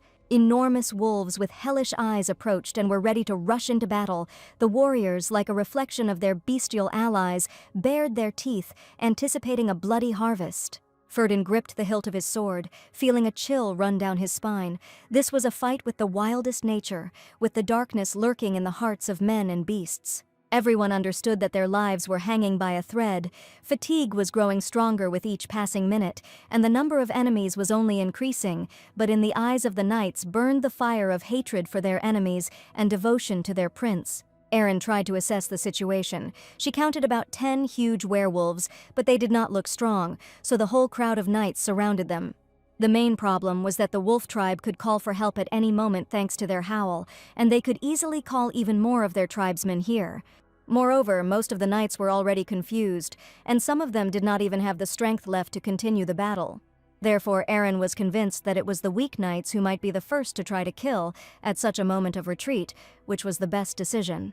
The werewolf tribe, as if sensing weakness, increased their attack. The wolves growled, and it seemed, but Ferdin and Aaron stood unwavering. Aaron decided that she should distract the werewolves so that the knights could escape safely, and the wolves would not run after them.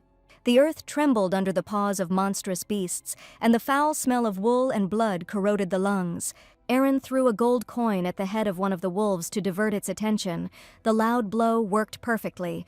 The beast growled and recoiled, looking around furiously in search of the source of the sound. The Assurance was holding a gold coin in his hands, and the leader of the Wolfskin tribe looked at his opponents with fury. Aaron, taking advantage of this momentary pause, rushed in the other direction, distracting some of the attackers. Aaron was completely confident in her abilities, so she decided to distract the entire tribe to help her partners. The wolves rushed towards Aaron, growling ferociously, their fangs like daggers glinting in the moonlight, and the hellish fire in their eyes spoke of imminent death. In her plan, crazy and the only possible one, there was a last spark of hope. She rushed into the forest. A furious growl was heard behind her. The tribe rushed after her. Aaron ran without looking where she was going, trusting only her instincts. She knew that she was being hunted not by just animals, but by something much more dangerous: werewolves, creatures endowed with intelligence and monstrous strength. Looking at this, the prince could not believe that the girl was going to deal with the bloodthirsty tribe alone again, because all the wolves were running after her. He saw the werewolves running after the girl, and he remained behind, and he was absolutely sure that she was going to distract them in this way. Aaron's heart burned with a fire of rage and determination that gave her the strength to move on. She ran to take revenge and save the knights of the academy. The second prince shouted to his partner Derek to run as quickly as possible with the weakened knights, while he himself rushed in the other direction. Ferdin knew the squad had to run to save itself, and now he was completely confident in his decision. While Derek looked at his master in bewilderment as he tried to save them, the young man ordered his partner to keep the promise he had made to him. Derek had a huge responsibility on his shoulders. He needed to take care of the wounded knights and find help somewhere. Not all knights agreed with these conditions, and one of them rushed to help the master, ignoring his order. He asked Derek to let him go, saying that he must definitely help Sir deal with the bloodthirsty tribe. The young man stated that caring for the wounded on the expedition was the most important thing, but he didn't want to listen to him at all. When the second prince spoke with Derek, he immediately stated that it was necessary to send a detachment to reconnoiter the territory. He said there was one condition that would need to be met if the Wolfskin tribe was to emerge, and the only priority would be survival. Ferdin warned that if anything happened to him, Derek must promise that in that case, he would take full care of the remaining knights.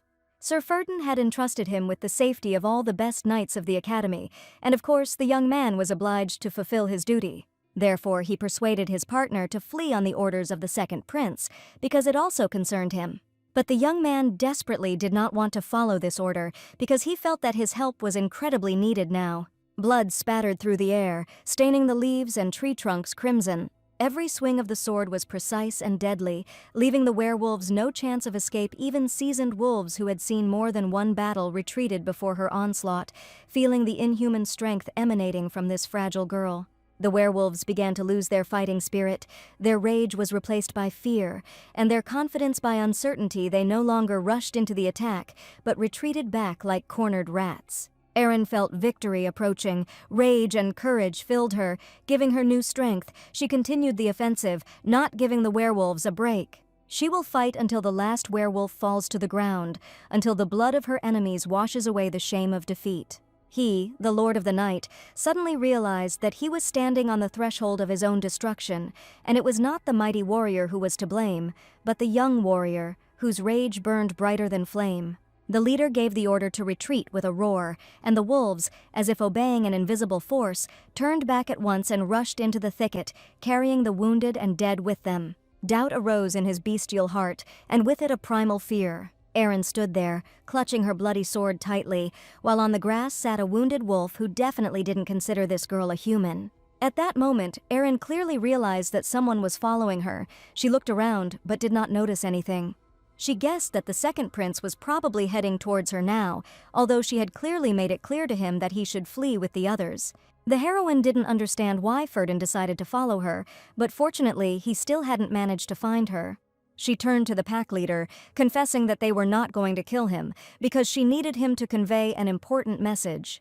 The bloodied wolf trembled on the damp grass, and the girl asked him to tell her that if anyone from the tribe touched her comrades even with a finger, they would all face inevitable death. She saw true terror in his eyes, and Erin warned his fellow tribesmen to prepare for death if they dared to attack.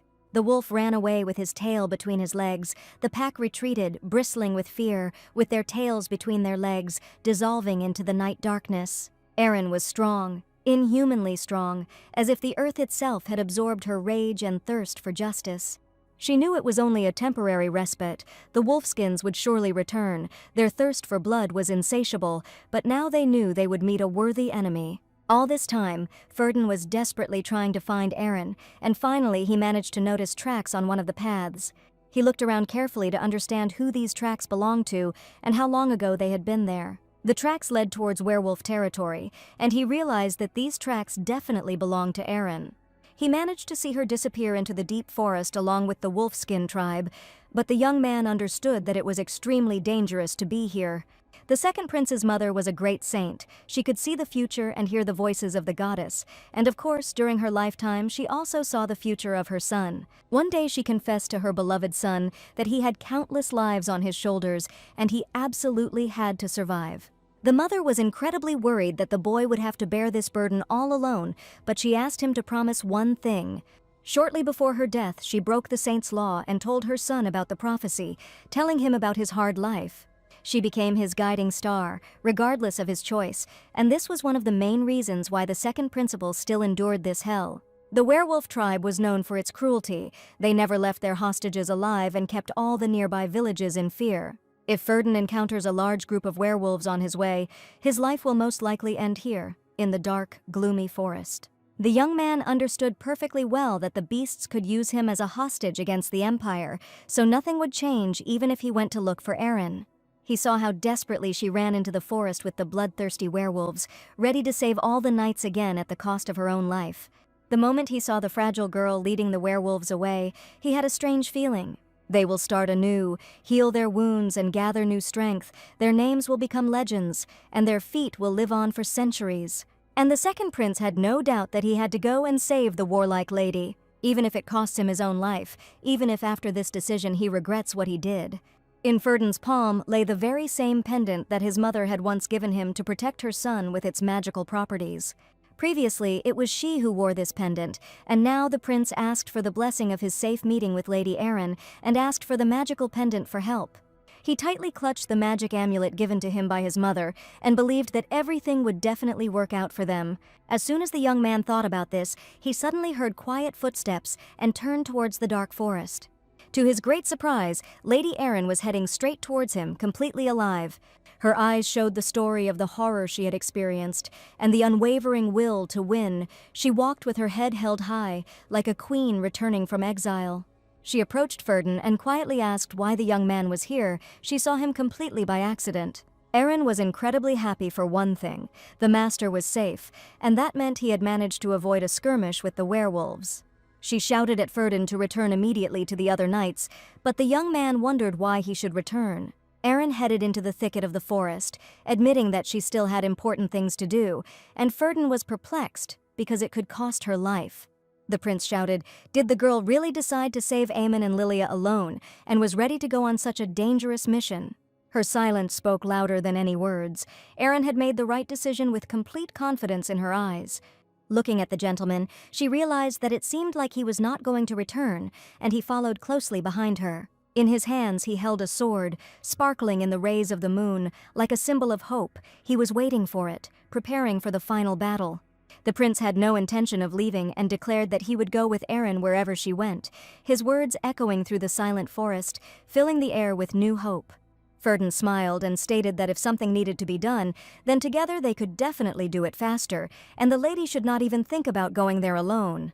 Unfortunately, the young man had no idea that Erin was a true master of the sword, and that the blood of a brave warrior flowed through her veins. Usually, if a knight entered werewolf territory, he would be treated as a madman for such recklessness. Ferdin was caught trying to dissuade her, but her plan was to convince him to go back and leave her alone. She didn't even think that the young man would offer to go together, but perhaps it was even for the best. Although the heroes were now in a very dangerous situation, ironically, next to her, the swordmaster, was the safest place for the master. So Erin smiled and replied that she agreed to go together, but she wanted to convey one very important idea to the young man. Sir Ferdinand was the second prince of the Empire. The lady warned that if an unexpected, dangerous situation suddenly occurred, she decided to step forward. This was her main condition, and after thinking for a bit, the young man finally agreed to do as she wanted. Of course, he hadn't planned on putting Erin on his defense, but he felt like if he answered differently, she would refuse to go with him. Once the decision was made, the heroes moved forward, confidently striding through the dark forest, hoping to find their missing knights. In any case, there was only one path, and the deeper it went into the thicket of the forest, the closer they were to the enraged werewolves. The situation was becoming more and more dangerous. They were getting closer and closer to the werewolf camp, where they were holding Aemon and Lilia captive. On the way, the heroes tried to be as quiet as possible, because if one of the wolves noticed them, it would lead to a new battle. The girl was confidently walking into a period, and at one point the prince decided to turn to her because he noticed something. Erin was clearly tired, so the young man suggested that they take a little rest to regain their strength before the upcoming battle. The full moon rose in the night sky, meaning that the wolf tribe was now awake and ready to attack. They managed to find a huge tree near which they could hide from the werewolves and also take a little rest. He saw Erin not just as a warrior, but as a kindred spirit, someone whose spirit was in tune with his own. Ferdin asked why the girl decided to go so far to save these two, since her own life was at stake. All this time, the heroine was driven by only one thought: she had an important matter that she had to deal with right this night. And remembering Calypso, she admitted that she had a life debt that she was obliged to repay. Also, in his past life, Mr. Aemon bravely fought monsters, standing up to protect a fragile girl. The prince did not understand what debt exactly was being discussed, Aaron asked in response. The young man could have sent other knights, but instead he came in person. And he certainly did it for a reason, driven by life principles and knightly honor. After Aaron distracted the werewolves, he could have simply run away and returned to the other knights at any moment, but the young man did not do so. He only bravely followed her, finding himself completely alone in the territory of the Wolfskin tribe. Therefore the prince could not abandon them, because it was Aemon and Lilia, as well as Lady Erin herself, who would not have ended up in this forest if it were not for him. Up until now, many people had sacrificed themselves to keep the prince alive, so now he didn't want to stand by and just watch more casualties. As long as the young man was in the werewolf territory, his companions would be alive, and even if he was taken prisoner, with his status, the werewolves would not dare kill him without reason. That's why he went after Aaron alone, and he admitted that when he looked at this girl, he definitely felt that there was some kind of connection between them. The prince was also constantly haunted by a strange feeling, a sense of duty, as if he had forgotten to do something in this life. Something very important, connected with Lady Erin, as well as with all the knights, to whom he is infinitely grateful. He sat down next to the brave heroine. At that moment the girl realized that this could not be, but Sir Ferdinand knew something. Looking at his sincere face, Erin wondered if the young man could really see into her past through his unique ability. She learned that the second prince had the ability quite late in her past life, if he had seen her earlier, the past lives she had gone through. So, without a doubt, he saw her past, and he also managed to see the future, in which a terrible situation occurred. It is in the future, due to the fault of the Empire's greatest villain, that the second prince must die. Erin felt a slight tremor in her body, and now she wondered what she should do next. If the second prince really managed to see the past, as well as the future, where he must die tragically. Erin really wanted her thoughts not to be reality, but Ferdin was acting very strange. While they were in a safe place, discussing everything that was happening, the heroes suddenly heard strange rustling sounds. They understood that there should definitely be no one in this forest except them and the bloodthirsty werewolves, so the young man bravely grabbed his sword. They could be attacked at any moment, but the next second the heroes saw a low-ranking magical beast, similar to a rabbit, which was herbivorous and completely safe for humans. A small rabbit was sitting nearby in the bushes, calmly chewing grass, and Ferdin, seeing him, was simply touched. The magical assurance was definitely not supposed to know where the heroes were, so all this time they carefully concealed their presence. The young man turned to Erin, who might have been scared, but the girl was completely fine. The young man apologized, looking into Erin's eyes, and admitted that he seemed to have pushed her away a little roughly. Her heart, long bound by fear and pain, began to thaw, filling with warmth and hope. She knew that a long and dangerous path lay ahead of them, but now that the prince was nearby, she felt invulnerable. Erin certainly couldn't answer that question when it all started, but after killing the monster, she began to look at the second prince with a sad look. As the second prince, Ferdin was used to being looked at with admiration, so he initially mistook her gaze for the same as everyone else's. The only thing that interested him was that her gaze was really different from the others, and that was what attracted him. Erin decided to ask Ferdin for forgiveness, and if anyone asked, what emotions were in her eyes. It was impossible to express these feelings in words, and the young man decided right then and there to find out why the girl had decided to break off their engagement. Ferdin could not understand all the emotions that were hidden in the depths of her sincere, silent eyes. Each expedition brought them closer together, and Ferdin could not get used to the idea of the recent announcement, and admitted that he would not at all like to break off the engagement. Erin didn't understand whether she was dreaming all this, and the prince had just admitted that he didn't want to break off the engagement. For some reason, Ferdin still called her lady and looked into her eyes with special kindness. Students majoring in fencing must graduate from the academy to officially become knights, so everyone called each other sir or lady as a sign of respect. In the future, the academy students might become partners in the same battle, but Erin was sure that those around her despised her, and instead of addressing her as a lady, they simply called her Erin. Except for one person, the second prince, who immediately addressed her as a lady, because he was sure that very soon she would become a brave knight. The young man was incredibly kind. Erin felt it perfectly, and in his past life, he looked at her exactly the same way as he did now. His eyes were full of sincerity, but the heroine still could not understand why he treated her so well. Maybe the second prince had some specific feelings.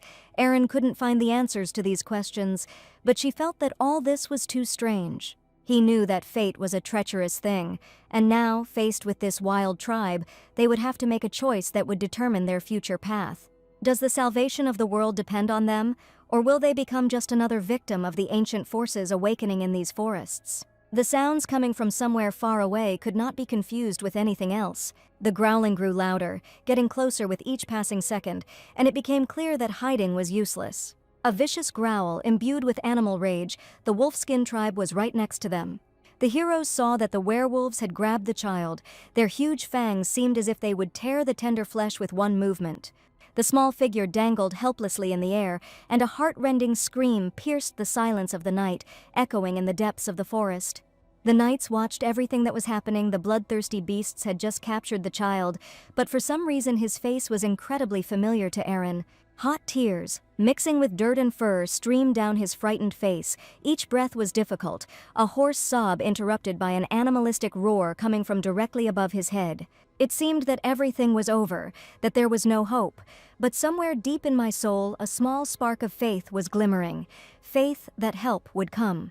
Erin desperately tried to remember why this child's face was familiar to her, and finally the memories came flooding back to her. In her first life, a few years after this moment, the Empire was invaded by werewolves, and many of the Empire's inhabitants were killed. At that time, the werewolf tribe was led by a human child, and the boy was a wizard who could freely use fire magic. Rumor had it the boy was a refugee captured by a werewolf tribe years ago, and it was he. One of the werewolves grabbed the child, but the next second he screamed with incredible pain that struck his entire body. All the events were definitely different from the past. Then the boy was on their side. That is why they could attack. Now this child was absolutely merciless, and one of the werewolves growled angrily at how he managed to burn his paw. The enraged werewolf grabbed the boy again, becoming angrier and angrier with each passing second, ready to kill him right now. The knights watched to see what would happen next, looking for the right moment to finally save the boy. At that moment, when the boy realized that he was about to die, he closed his eyes and with tears in his eyes began to beg someone to save him. Like a whirlwind, a warrior burst into the gloom of the ancient forest, his sword sparkling in the moonlight, cutting through the air like lightning. The heroes rushed into the attack with all their might, every blow aimed at saving the child, because they knew that if the werewolves were not stopped now, darkness would engulf this world forever. Fangs and claws against steel and magic, the earth shook under the weight of huge bodies, the air filled with the smell of blood and sulfur. Finally, the prince managed to snatch the child from the clutches of the bloodthirsty creature. He shouted that he would distract the werewolves' attention right now. He decided to give the boy to her and asked her to run away immediately with the child to save him. The next second, the heroes felt something strange happening as blood splashed around them. There were too many werewolves. They pressed from all sides, their fangs and claws inexorably approaching. Lady Erin fought bravely, the blade of her sword, forged in dragonfire, cutting through the darkness like a beam of light in the darkness. She spun, deadly, not allowing fear to hinder her movements, while the blood of her enemies spattered her face and clothes, but this only fueled her rage. Erin felt the fatigue tightening in her muscles, but she didn't give up. She knew that the lives of the child and Ferdin depended on her. Gathering her last strength, she swung her sword, creating a whirlwind of steel and fire around herself. The werewolves retreated for a moment, but only to regroup and resume the attack. It seemed like a never-ending battle, a battle for survival that could never be won, but Erin wasn't about to give up. Ferdin watched the incredible skills of the brave warrior and remembered her words before the campaign. She asked him to retreat if things got too bad. Erin asked that if the situation became dangerous, she would rush forward and the prince would need to save his life. And at that moment, the young man realized that these were not empty words, and Erin was completely confident in her skills. Judging by the way she deftly handles a sword and deals with bloodthirsty monsters, this girl definitely can't be a newbie. The reason why the heroine hid her abilities as carefully as she could was only because she thought it would be difficult to live her old life again. Therefore, she needed to keep her stepmother under control and at the same time change the past, the future, in such a way that no one would know about it. And in order to save the knights, Erin thought there was no way out except to show certain skills, but now she was a little scared to see Ferdin's reaction. A few months ago, the Duke came to the academy and dealt with the monsters after visiting it. The princess told Aaron that her father seemed very pleased with her, as he had seen the girl at the training camp before he came here.